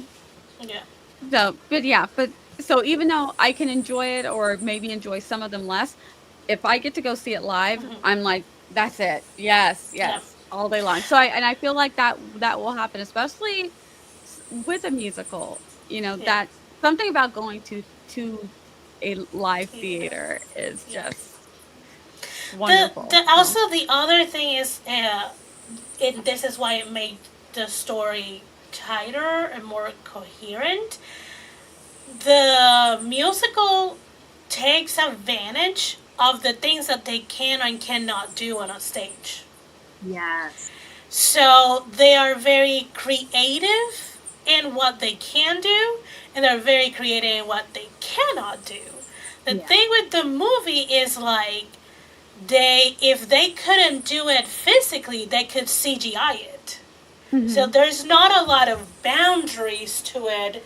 So there's not a lot of outside box thinking of it. And then they have things like, we can CGI her up in the clouds. It's like, okay, but no one can hear her up that high.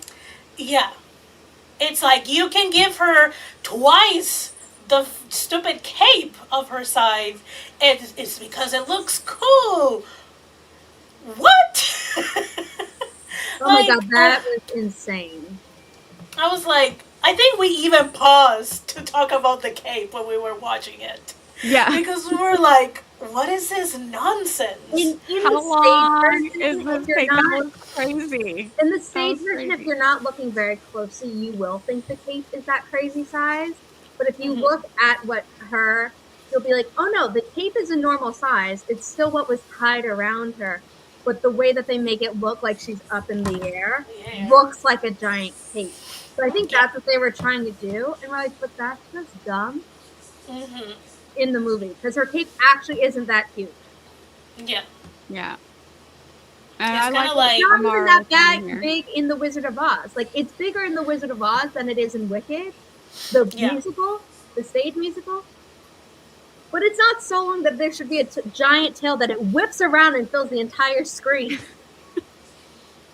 What was that? So crazy. That was I monkey don't know. could've I was grabbed just it. like, is this also magic? What The is monkey should have grabbed it. If you're gonna make it that big, the monkey Yeah. should have been grabbing it. The monkeys are intelligent. The monkeys are intelligent to the point that you are threatening their families to keep them in line with the wizard, which is not something that's done in the stage show, and I won't talk too much about that. But it's like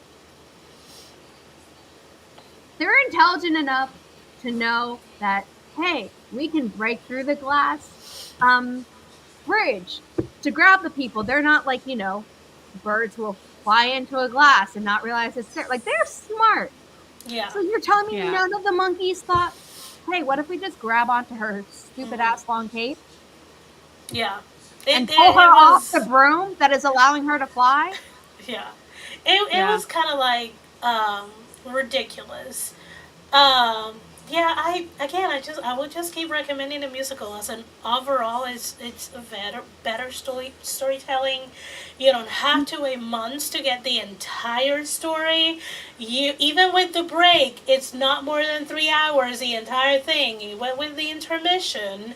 It's Also, 2 hours and 45 minutes, including the 15-minute intermission. Exactly, and I don't know how they do it off Broadway, and I don't know if they have changed theaters, but when I went to Broadway and watched it, from the moment you're entering, just the entrance of the theater, that you get the experience, you have all of these like signs and all, like you are walking into Oz. It's the So it is a full-on experience. It's not, oh, a very bright, very loud movie. I very much sound like I'm shitting on the movie. It is actually, musical movie. If you want to torture yourself, read the book. But I'm shitting on the movie a little bit, but it is good. It's just the musical is so much better. Yeah. Yeah. It's the thing is like when you know better, you just can find yourself recommending something else than better. Yeah, it's because I have not seen the musical in its entirety. I know that I love the songs. Yeah. But because I'm like, I really like the movie, but I know that will change once I get to actually see it live. I have favorite songs from Act 1 and favorite songs from Act 2. And as I've gotten older and more mature, my favorite songs are actually in Act 2 versus Act 1. When I was younger, my favorite songs, aside from like the end of Act 1 song and the end of Act 2 song, which are like both iconic. Those are okay. I don't mean the finale. I mean the final song that's like your first time hearing certain lyrics, because the finale kind of brings it all together. A lot of songs. Yeah. But like those are perfect in perfection, and I knew that even as a kid. But like getting older, more of my favorite songs are in the second act, but I just love the soundtrack.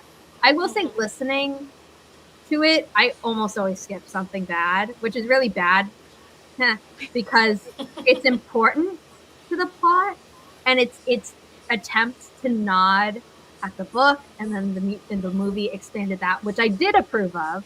That was like the one thing they expanded that I really approved of.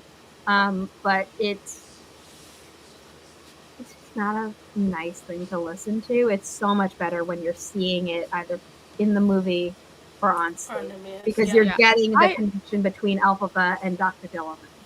Yeah, I have a question. So in the musical, who rescues the lion cub? Is that in the play? Okay, so is it Elphaba and the Prince Fiyero? They do that? Okay. Because it's different in the book. I was wondering if that was No. So the movie doesn't really change stuff from the book. Okay. It only added in things. So it added in Elphaba's childhood beyond her just being born. It added, you know, a scene of her learning magic with Madame Morrible. That is not in a musical. Yeah, it adds. No, they wound up cutting it. The whole balloon number. I forgot to mention that while Ben was here. That's a really big problem because Glinda proved that she was ready to go with Elphaba and then chooses not to at the end, whereas in the musical, we don't have this wishy-washiness. Yeah. So that was a great disservice to Glinda's character. Yeah. And so people are hating on her after seeing the book, and people are like, oh, the musical. And I'm like, they haven't seen the musical. Also, this insertion, like, really messes up. Yeah, because the thing in the musical, that was the thing that the movie misses with not having scenes developing their friendships, but you see them in the musical. They are friends in spite of their difference. Yeah. Like, and they always walk different paths. They never were in the, oh, let's walk this path together. There was the conversation, but very much in the beginning, it's always be like, it's never what we want. It never worked. But in the movie, it's like, oh, we're together, and we're not. And you're like, oh, wow, you're a shitty friend. And it's like, no, that's... And the musical is like, we are friends who are walking beside each other, but in our own lane. Yes. And then circumstances have forced us apart. We can't even be parallel. We can't even see each other anymore. Okay, so that then feels like a kind of like a mix between the musical and the book, because that's kind of how it felt more in the book. Like, we're here because we have to be, but we're also kind of becoming friends. But Glinda was always in the book a little bit like, even when she's like, I'm starting to like her, but ew. And that's literally how she was in the book. So I'm liking her, but ew, why? The music always felt like that. And the book is more like, Elphaba was like more open to a clear friendship with Glinda, and Glinda was like, if no one is around, I can be your friend, but as soon as there's any eyes on us, whether I know them or not, it's like, oh no. Whereas in the I cannot even. At the Oz's Ballroom, it's like, no, I will be your friend. I will be your friend publicly, and that's it. And then the stuff that happens in Oz happens, and she's like, I have to stay in my lane. Mm-hmm. But in the movie, because you have the balloon scene, it's like, you know what? I'm gonna withdraw my support for us going off together, and I'm gonna stay here. And it's like, so you don't have a backup. Okay. Whereas in the musical, it's like, you should come with me. And she's like super excited. And then she's like, I'm not you. Like, I can't strike out on my own. Like this, that's you. And that's always worked for you. Yeah. And even from the get-go, it's like, I am gonna step into this section with you because I am supporting you. It's not because I'm going with you. Yes. That was always the conversation in the musical. Yes. I'm stepping up here.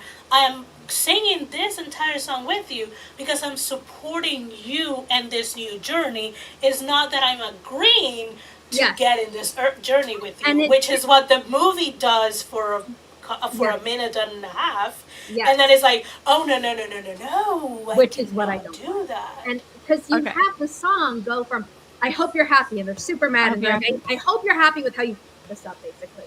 But then at the end, it's like, I hope you're happy in the end. I hope you're happy, my friend. And it's genuine, and it's much softer, and it's more melodic. And it's like, no, they genuinely have love for each other, and they're not like resentful.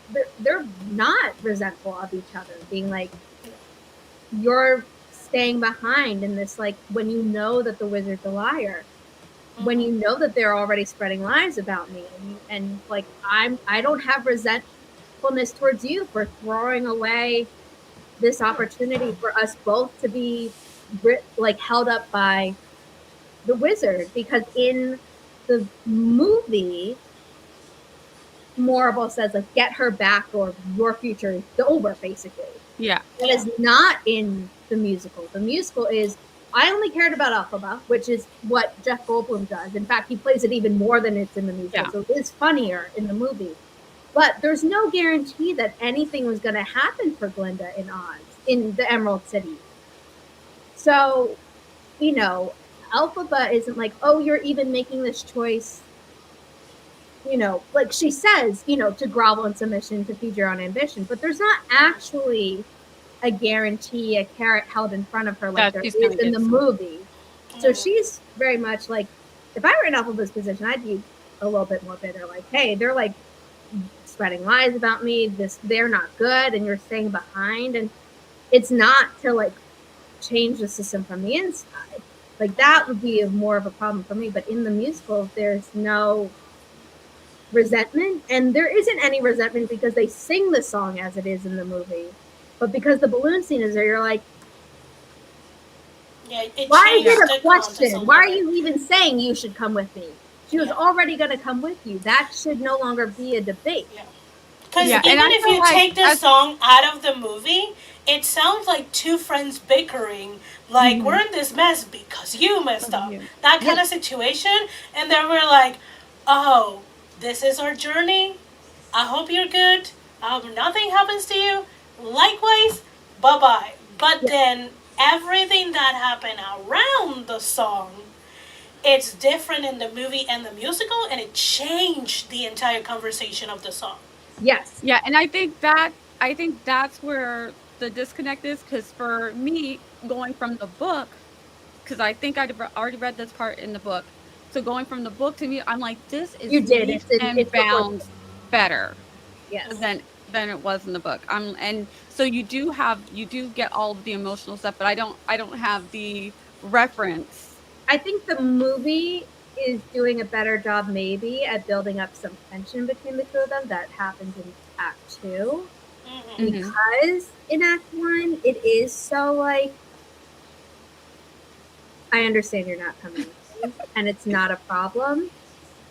So there isn't as much tension there. And then in Act 2, you're like, oh, time has passed, and then things happen, and then it gets tension. But in this case, it could be like, ooh, tension was growing between them. Yeah. From the time that they parted ways. Yeah. Maybe. I also wonder if they're doing that because maybe the second part is going to be shorter. The movie is going to be shorter than this one. Also, I don't know if it was just me. The same length, which is not sensible, but alas, I will. Once I watch the second part. They're gonna supposedly be exploring more of the backstories of certain characters here who were present in the musical, but in one case I heard that they're going to expand on like a character from the book who wasn't even in the musical. Was cut from the musical by Winnie Holtzman on purpose. Yeah. Do you think maybe some of the growth that got cut will come back as flashbacks in the next So movie? I hope some of it. There were certain clips that were going around even before the first movie came out of them hanging out in a field, and that's all I want to say, because if you haven't seen those clips and you don't want to see anything, you know, everyone was really excited about it, and now someone was like, oh my god, is this going to be a flashback in this song, and it's going to break me even harder than the song normally does? And I'm like, and the moment I saw that online, I was like, probably. That would make the most sense. Because, see, I don't know if anyone, and this is where I'm like, I don't know if I caught on to this because I seen the musical. Is it so I know the entire story, or is it because they were purposely trying to bring it up? But I know Glinda did not get it, but as an audience, I do get there's something going on between Fiyero and Elphaba. Neither of them want to, at that point in the movie, want to do anything about it. But especially in the train station scene, I'm like, does Glinda realize it? Like, it's right in front of her. It's in her face, screaming at her. But then she does the change of the name, and I'm like, are you just trying? Yeah. I'm like, are you? I was like, are you just trying to divert the I attention, think or are you just trying to so- use your stupidity in the so people movie, don't notice that you're noticing things? in the movie, I think it is that. In the musical, I think it's very much like, you're both acting weird, but like I don't think she doesn't make the connection that they're related at she all. doesn't. And then she's like, oh, like, they're talking and she wants to be included, so then she does the name change. Yeah, But I think in the movie she's very clear, like, yeah. Because also in I don't the know. movie, I don't know. 'cause I also first there were a couple times when she looked and I thought, oh, she knows. But then afterwards, she's like, she literally turns to Alpha and says, "You see what I mean? Why is he so?" but I So think this in is- the movie, I think that's Just willful about her. ignorance. yeah. So the yeah, movie, I this think is it's willful why I think it's willful ignorance, because of the scene in the library when she sends Borg to Ness, and then back to Ness, and then Fiora comes and points out what she did. Yes, and I'm which like, is not in the musical. exactly, Which is that is not in the music. I'm like, I did not know. what is this? This And is I'm why I like listening to the people who watch the musical. Like, Like, I yeah. get Like, so in the much musical- information. I'm just I'm soaking like, it I had in. no idea. But he calls her out on that shit. Whereas in the musical, he's just like, "Ooh, that was slick." And then they're Yeah, like, but you're in the perfect, movie- I'm perfect, so we're perfect together. Yeah, But in the movie, in movie, it's like, oh, that's slick, and that was on purpose. he's like, that's slick, but also like manipulative. Yeah, and the way that she responds is like, of course, if I have this influence and this power on my name and my beauty, I will use it to my benefit. Which And sets is up that acting is some very well. yes. I think potentially, the best part of the movie is they're setting up character development for Glinda, maybe even better than Act 1 of Wicked, the stage musical, does. The problem is that the way they did it makes everyone hate Glinda after part 1 because they don't know where it ends up, and they also they're not acting like, you have to remember that this is essentially an intermission. A year-long intermission, Yeah. but an intermission. This is not the end But of her character. technically, you're meant to at least dislike Glinda at the end of No, part absolutely 1. dislike, but I think like they make her Even worse. hate Yeah. because she basically admits to being manipulative. She reneges on going off with Alphaba, and it's like those weren't in the music. Yeah. The hat thing, like that was, they took that up like 3 Oh my notches. god, they made it so much worse. Yeah, like, yeah, it's an ugly hat. I'm just gonna pass it on to someone that I wouldn't feel bad about it. But the way that they do it in the movie is like, it's a manipulation of all of those 3. Yeah. And it's more like, it's presented in a way that she knows she's doing a really nasty thing to her roommate, and you kind of like see Alphaba understand that this might not be genuinely a gift. Whereas in the stage version, she thinks it's completely genuine, which is why she's so upset. And the cracks are seen in the dance scene where you were saying, like, oh, this is the I first didn't time. get that. I didn't get that because I thought she maybe thought, why are you giving me this? But not that she thought. I didn't get that she knew she might be manipulating her, because then she goes to tell. I don't She think doesn't so. question it in the musical. Yeah. Like, she just takes it. Whereas in the theater, okay. she's like, So there's why are you there's whether never she's any. saying, why are you giving it to me?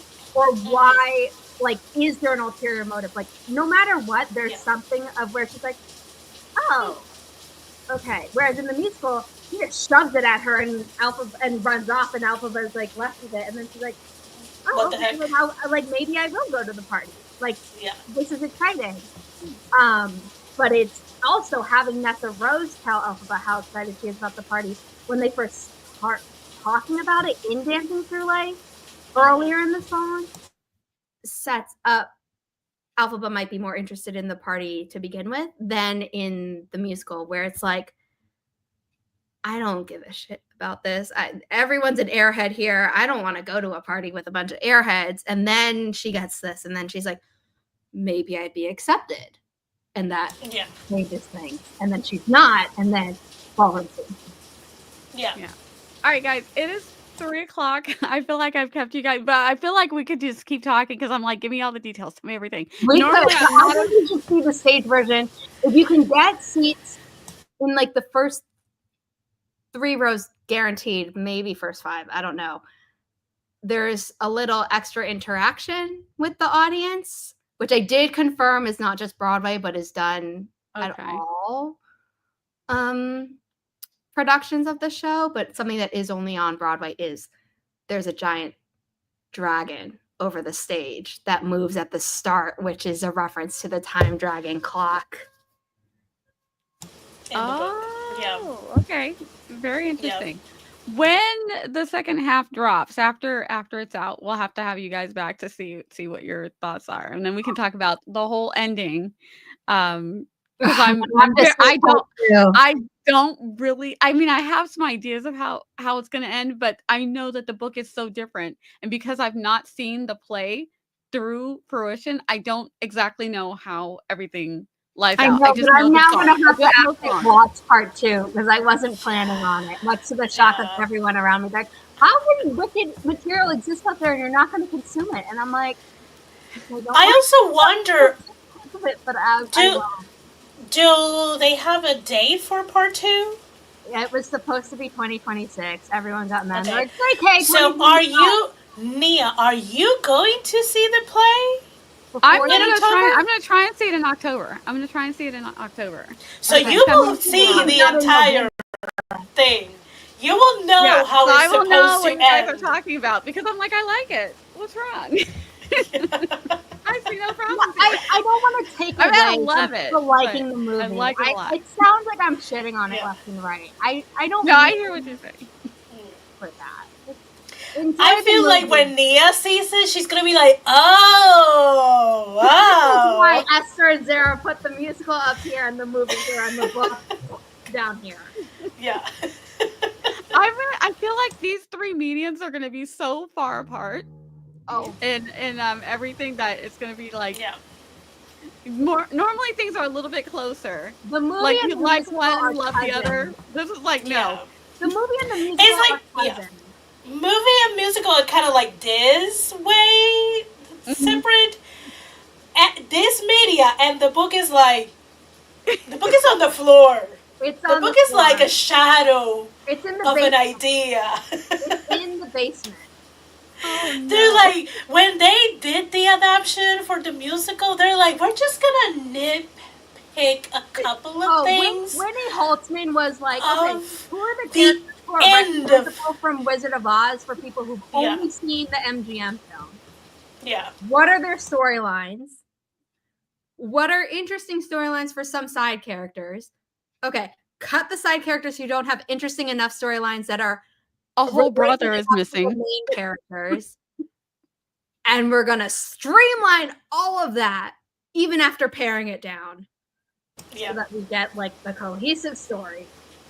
Yes. And we're going to build up Glinda more than he even is in the book. Yeah. So Alphaba has a choice. Yeah. I cannot wait to see it. I better get tickets. I'm going to be sad if I don't. So as soon as they go on sale, I'm going to be like, get me my tickets. I want to go see it. Any final thoughts, guys? Final thoughts on Wicked? You can talk about whichever one you want or all.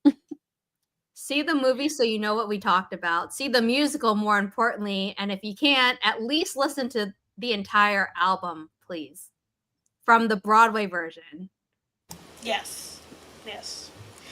Even if it's once, Natalie, do a listen through of all of them, and you can still come out and be like, I still only care about 3 songs. Okay, that one I can promise. I will say after this, I am like Nia. I kind of want to see if there's going to be a off-Broadway trek at some point. There's one song that's not on the soundtrack from Act 2. Yeah. It's the way in Hamilton there's a song. Yeah. Which he probably did on purpose because Alex Lacamoire worked on Wicked. Interesting. My final thoughts? I mean, so if you're not into live theater, you can see this rendition of the movies. They're not the worst thing. They're not the best thing, but it's enjoyable. Again, this comes from someone who doesn't like movie musicals, so that is high praise. If you can, at any point off Broadway, or if you happen to be in New York, check if you can grab some tickets and watch it live Today musical.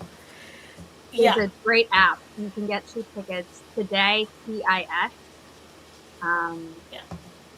You don't want to sit too far away, but you don't have to sit super up close to the show. The only reason I said the up close to the show stage part was one thing, but if you don't get a ticket there, don't be like, oh my god, my experience is ruined because Zara said I needed to sit there. Also, if you're curious about the mechanics of Broadway stage, if you sit in, and depending on the theater, but if they have balcony seats, if you don't have to be right in the middle, but kind of like to the side, you might be able to pick a little bit of that, and that always, to me, that adds to the experience because you kind of like True girl here. I love that stuff. You see the stage, and then you see the kind of like some of the behind the scenes. I love it. There are people in my family who are like, that ruins it. I'm like, then don't come to a show with me.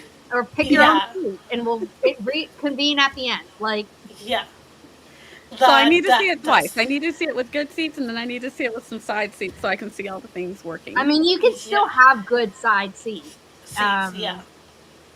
It's just more like, okay, let's say like, here's a row, middle third.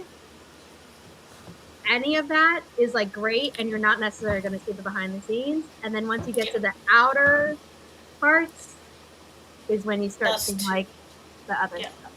Like if you divided the theater in 4 parts, the 2 parts are mostly the middle.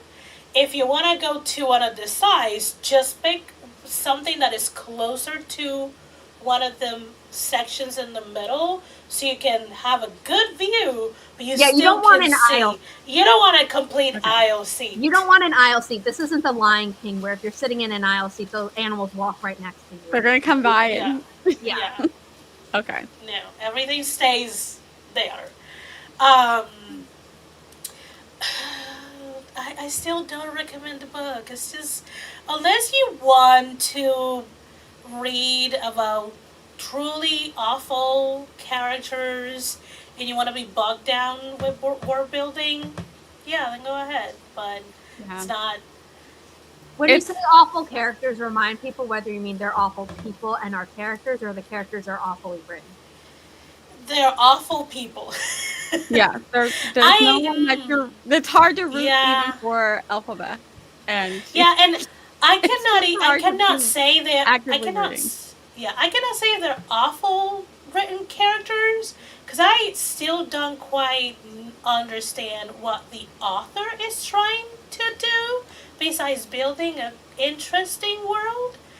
Because again, what Ben says, like the book talks about all of these things, but it's just more like pointing out like, ooh, that's bad, and ooh, that's bad, but there's no meat or bones behind it. It feels like a filibuster. So I'm just like, okay, it's like really awful people in an interesting world with quote-unquote interesting deep themes that are not really developed. Which could be argued that causes the characters not to be well written. But again, I still don't understand what's the point of it. But I would think the same description and applied to Game of Thrones, which is why. And like Game of Thrones, perfectly. I don't like Game of Thrones, so good. Like Game of Thrones, it feels like there are things that are thrown in just to be shocking, and you're just like, what was the point of that? It almost It felt was like at times literally he's like, put in here at just what to point shock can I us get my and then book go back? on. He's like, can I get my book banned? It felt like that was Yeah. the one he's running for in certain things. I'm like, I Sure. don't remember where, but I think there was a point that I did watch a lot of his interviews because I wanted to hear his process and his view on like gardening type of not plotting writing, because he's He's such very much a garden. panster. Mhm. And I think he did mention that one of the things that he tried to do was like Game of Thrones should be almost the complete opposite of Lord of the Rings. Like this is why it's like so dark, so gritty, so this, and he also. I thought you were think he saying you also watched meant- interviews with Gregory Maguire, and I'm like, No, with George R. R. Martin. Okay. And also he mentions that he wanted to be like, oh, if you think Game of Thrones is really, really horrible, you should read about the history that I took inspiration of. And Which I'm I like, had read the history before because I had gone through a kick of that. yeah, but I'm like, still, it's horrible. Yeah, It's just being not- like, oh, real life was worse. It's like, okay, yours was still like bad. yeah, you're Yeah. still making Better. these decisions just for That the doesn't sake make of yours it. better. It just means Yeah. there's worse stuff that exists. Yeah. So Yeah. it feels like in the Wicked book, it feels like a lot of the decisions that the author makes is just for the sake of it. Yeah.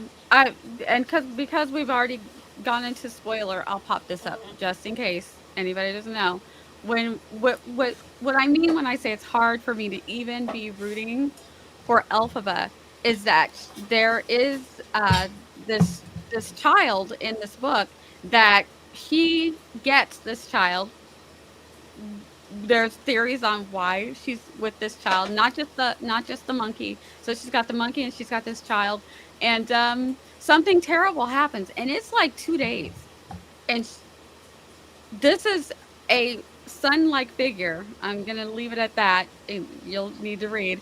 And she's mildly concerned, just like, well, where is he?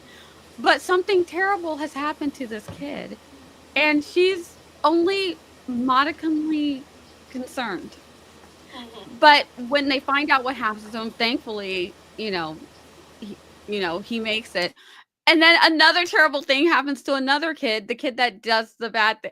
And it's just like, why are we doing this?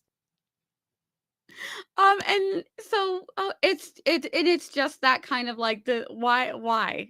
A lot of it is why. Review. Why? Why? Co-signed. Why? And so it's hard. It's also hard to it's not hard to empathize with Elphaba, but it is hard to root for her, if that makes sense. And Yeah. you know, and so that is this book. Things like this happen to anyone's fair game. Children are in fair a way game. I respect. Animals are fair game. That So animals Yeah. are fair game in a lot of things that they shouldn't be fair game in. yeah. You Yeah. both have the same expression and tone. Again, also, because I'm listening to the audiobook, most of the time That I'm is listening, that takes so much bravery.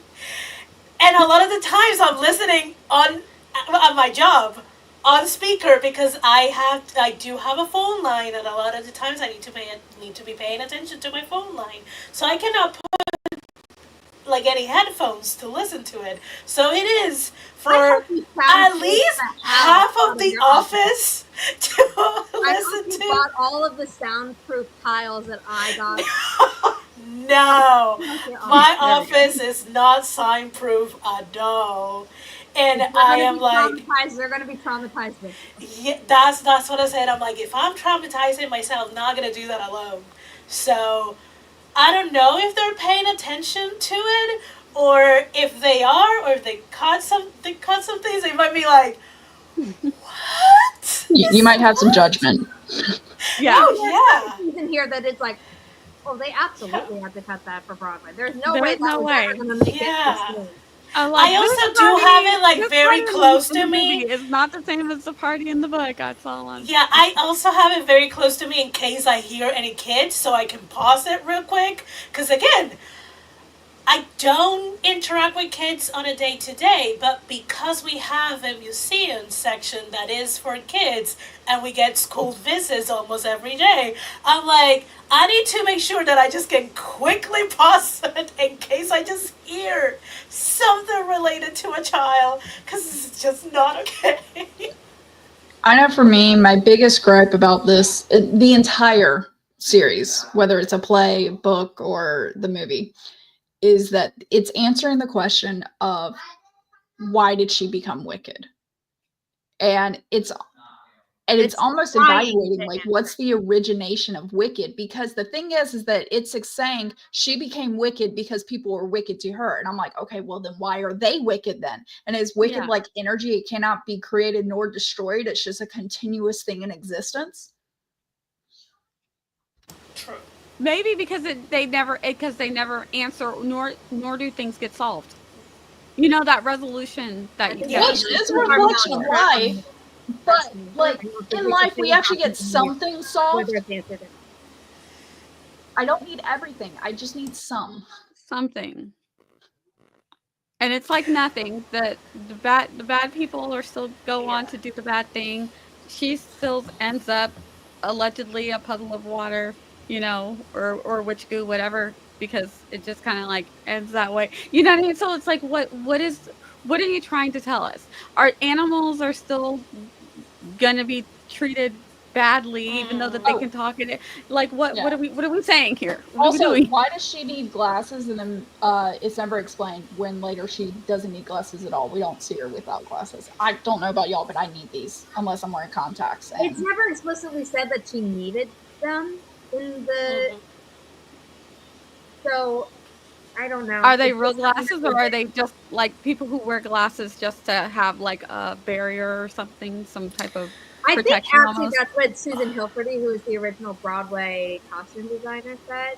The costume designer for the movie pisses me off so much because he acts like all the cool designs are like his, like all the cool elements of stuff is his. And he doesn't give any credit to Susan Hilferty. And he's a black man and she's a white woman. And I'm like, it's great that you're the first nominated black costume director for it was for the new West Side Story movie. So for the Academy Awards, that's great. We're not taking it from you. But when you talk about how her dress for the Ozdust Ballroom scene is all those little folds are inspired by mushrooms because she's one with the earth. Okay, yeah. You want to also talk about how that's very similar to a dress that she wears in Act 2, which was designed by Susan Hilferty, who is a white woman who designed it 20 years ago on Broadway. I'm not saying that you have to say all your ideas came from her, because that's not true.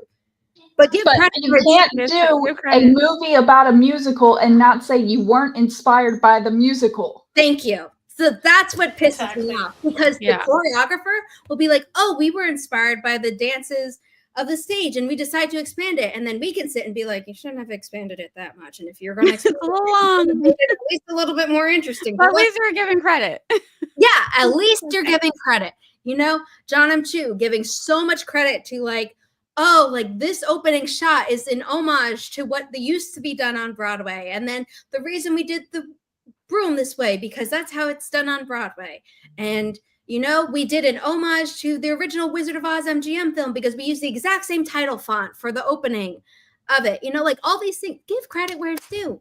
I don't care. But he's not giving any credit to her, and he's always talking about how amazing it is to be the first black man nominated. I'm like, that's like, I wasn't the one who made it a race thing. It seems like you're making it a race thing, and you should. That's not where this should be.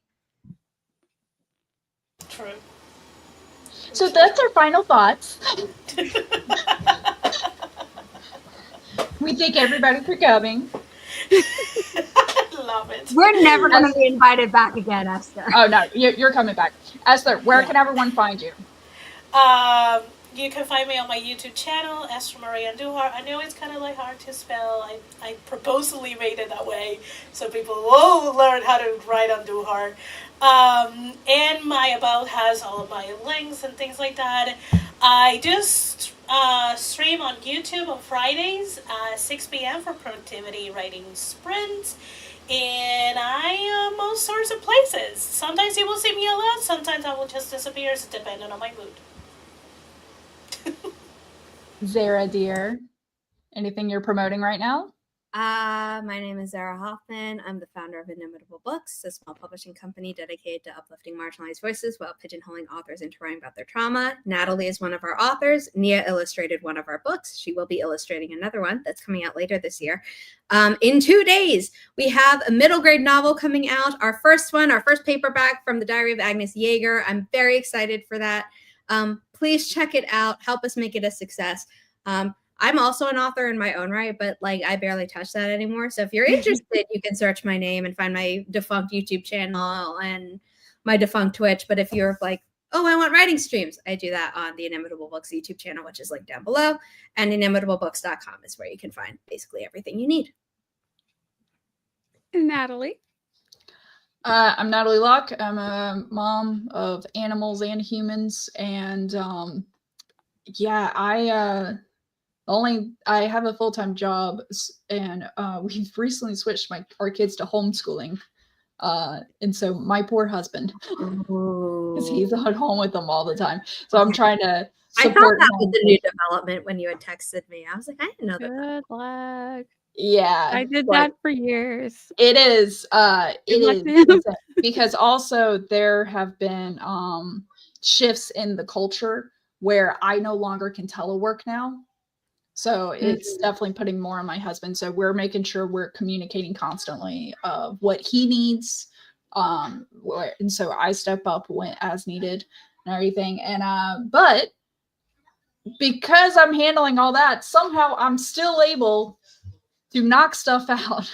So co-authored with Chandra Arthur, the 1,000 Words series. We got 2 books out now, 1,000 Words to Get Started and 1,000 Words to Ignite Romance. You'll notice a trend. We went general and then a specific genre might continue. If you want a third one. We like this trend. And if you want one in the genre of the book we've been talking about, we're not talking about encyclopedia that people maybe don't want to read, but like fantasy, buy those, buy them for friends, tell friends to buy them, leave reviews, do all the things that help make a book successful so that we can do a third one. Yeah. Literally, I was thinking, ooh, they should do a fantasy next.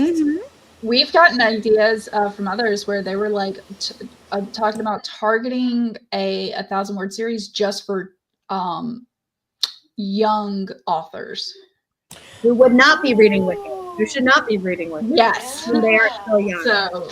So not because we've talked about, I mean, there's a genre for children's books, but having something for young authors who, let's face it, start with like fan fiction is how a lot of us started our writing journey. So either way, so other than scripting the books aren't inappropriate. Like as they are, it's not like, oh my God, they use words that are like X-rated or they have prompts that are X-rated. They are okay for kids of all ages. Like this is okay. I've actually, as well as this is like, we're talking about love between friends, love among siblings, your first love in old age. There's no words in here that are that are risque. They have benign meanings. I mean, if you're an erotica author, you can take any of those words and make them dirty, but they're not. Please, you can take anything. They're not explicit. There's always childhood games of where we would twist it and be like, you know what I mean? Okay. So either way, but yeah, I do that. Due to everything in my life, I only stream 3 times, once a month with Inimitable Books, once a month with Scripting the Book, and then once a month with Flash Fiction Live. And that rotates between my channel and Chandra's channel. Upcoming is Chandra's channel for April, because April 1st is Tricksters. We are having a theme of inspired by tricksters. So in like mythology and everywhere. So we're talking Loki, we're talking Puck from Midsummer Night's Dream, we're talking like any trickster is where we're going with this. So it's going to be fun. We're enjoying this delving into lore and expanding our minds. So yeah, that was a long-winded bye, but yeah, that's me.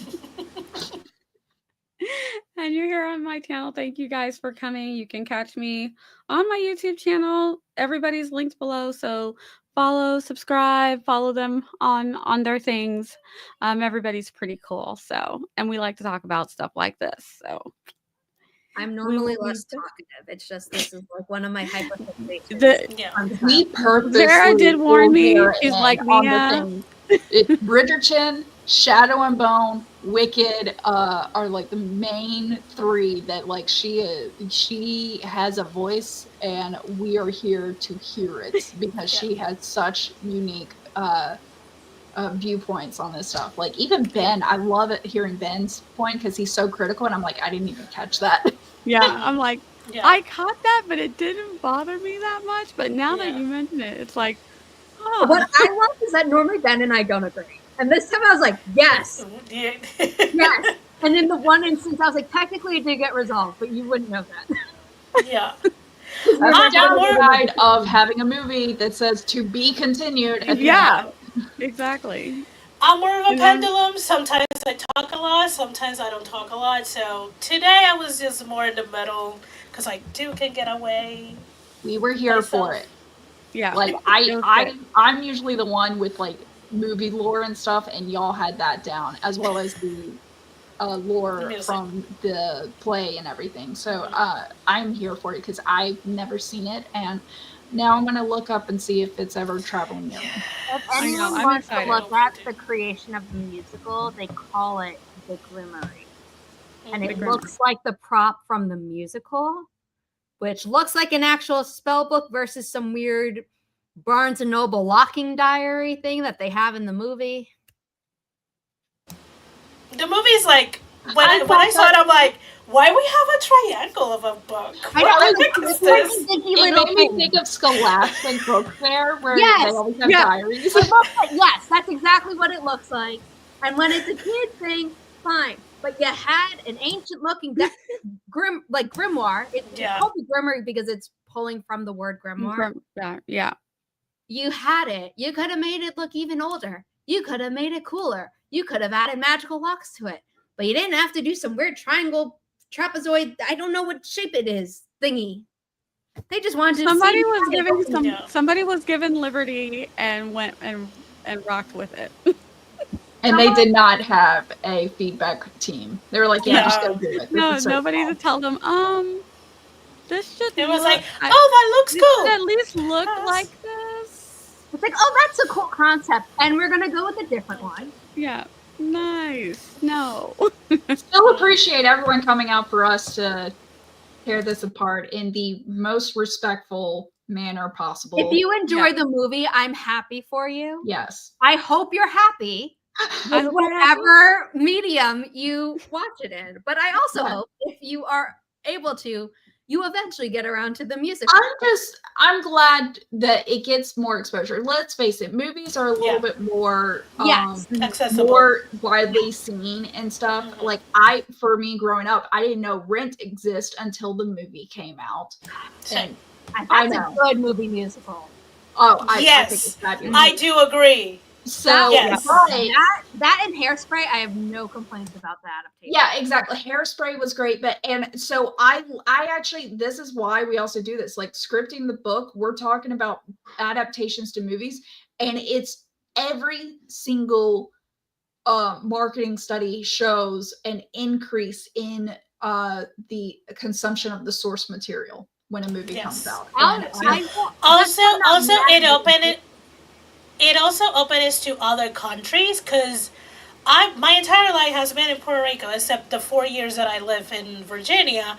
So, and because I'm not a huge movie musical, there's not a lot of musicals here in Puerto Rico. There's not a lot of theater, which is Yeah. very different. So I didn't know about any of the Broadway shows until movie musicals started to come out. Yeah. And I'm like, oh, I don't like this, but I would rather see this. So almost every time that I go to New York, if I have it in my budget, I will buy a ticket for a musical. Next time you're So in New that- York, you have to hit me up, Esther. I will let you know. I don't know when that happened. I am very much done. Like, I need to go back to New York. But again, my mom is like, why you don't move? And I'm like, because I cannot. Just, you know how it's ridiculous expensive?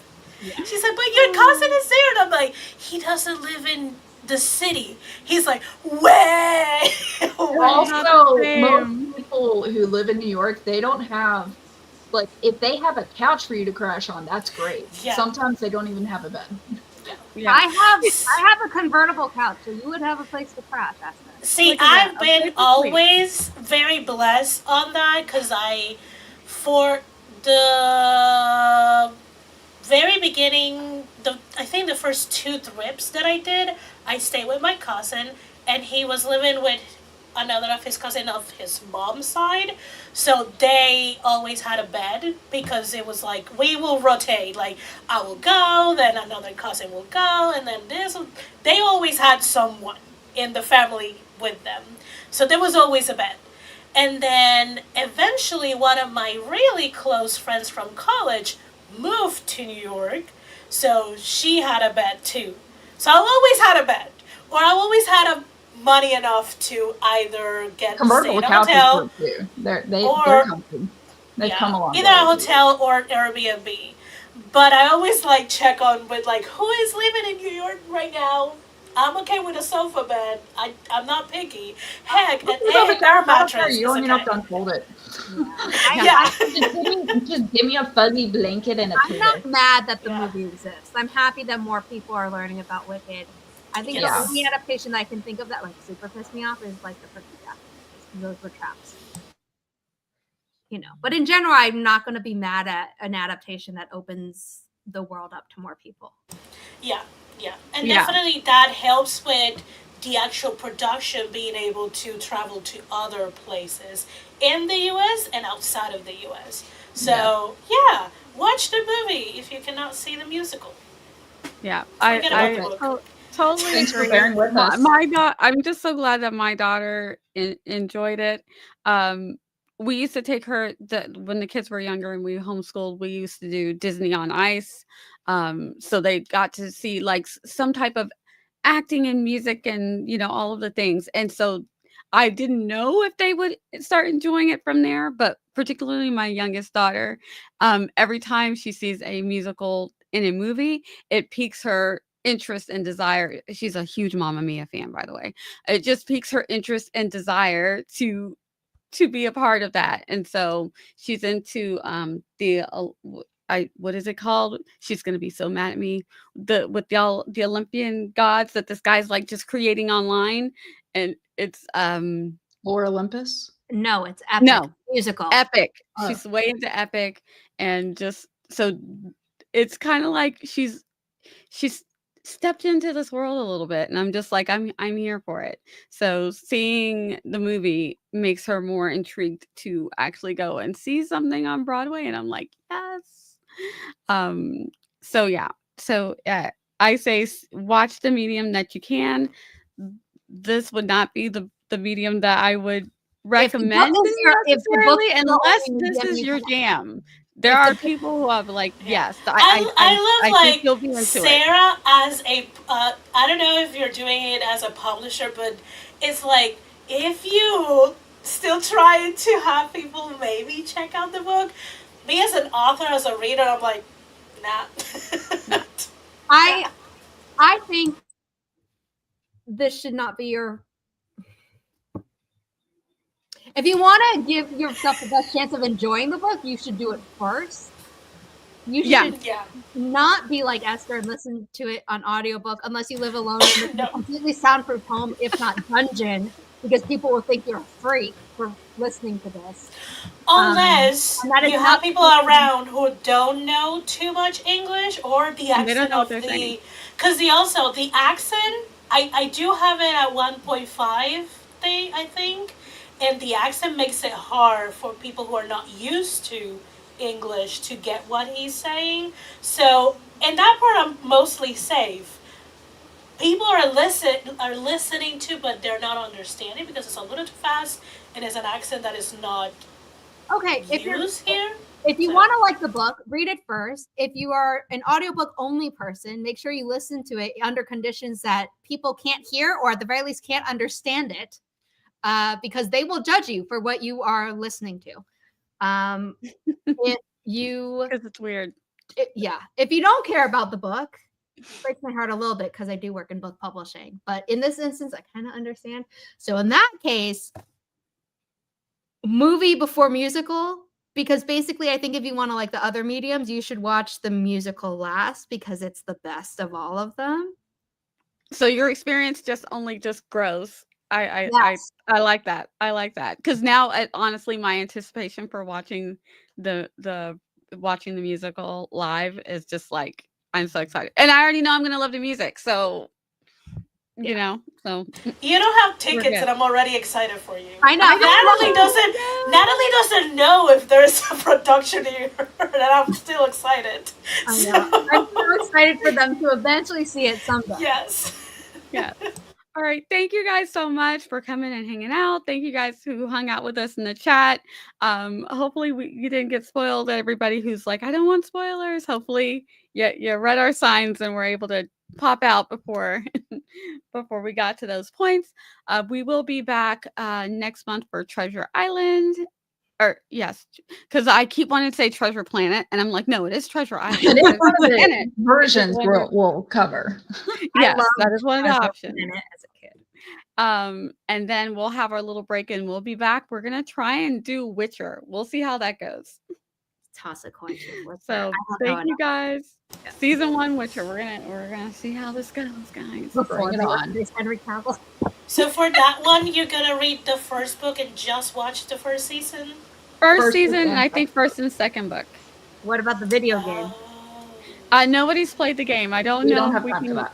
Yeah. Ain't nobody got time for that. Yeah. By the way, in case anyone's wondering, Wicked is nowhere near me. Like, we're talking at least 8 hours. 8 hours. Oh. Like Idaho, Utah, Oklahoma. And What I'm hearing is Indiana. you just need to plan another trip to New York. Stay with me. Yeah. Yeah. That would be the better thing, honestly. That would be. Because you can kill a lot of birds with a single stone. It's like, let's just have an itinerary, a list of things to do that you've got to get done while you're there. That's what I say. It's a work Thank you guys. At night isn't. Thank you guys so much, Zara, Esther. We appreciate you joining us. I'm going to find my things so that we can say goodbye with a little Loki. Bye.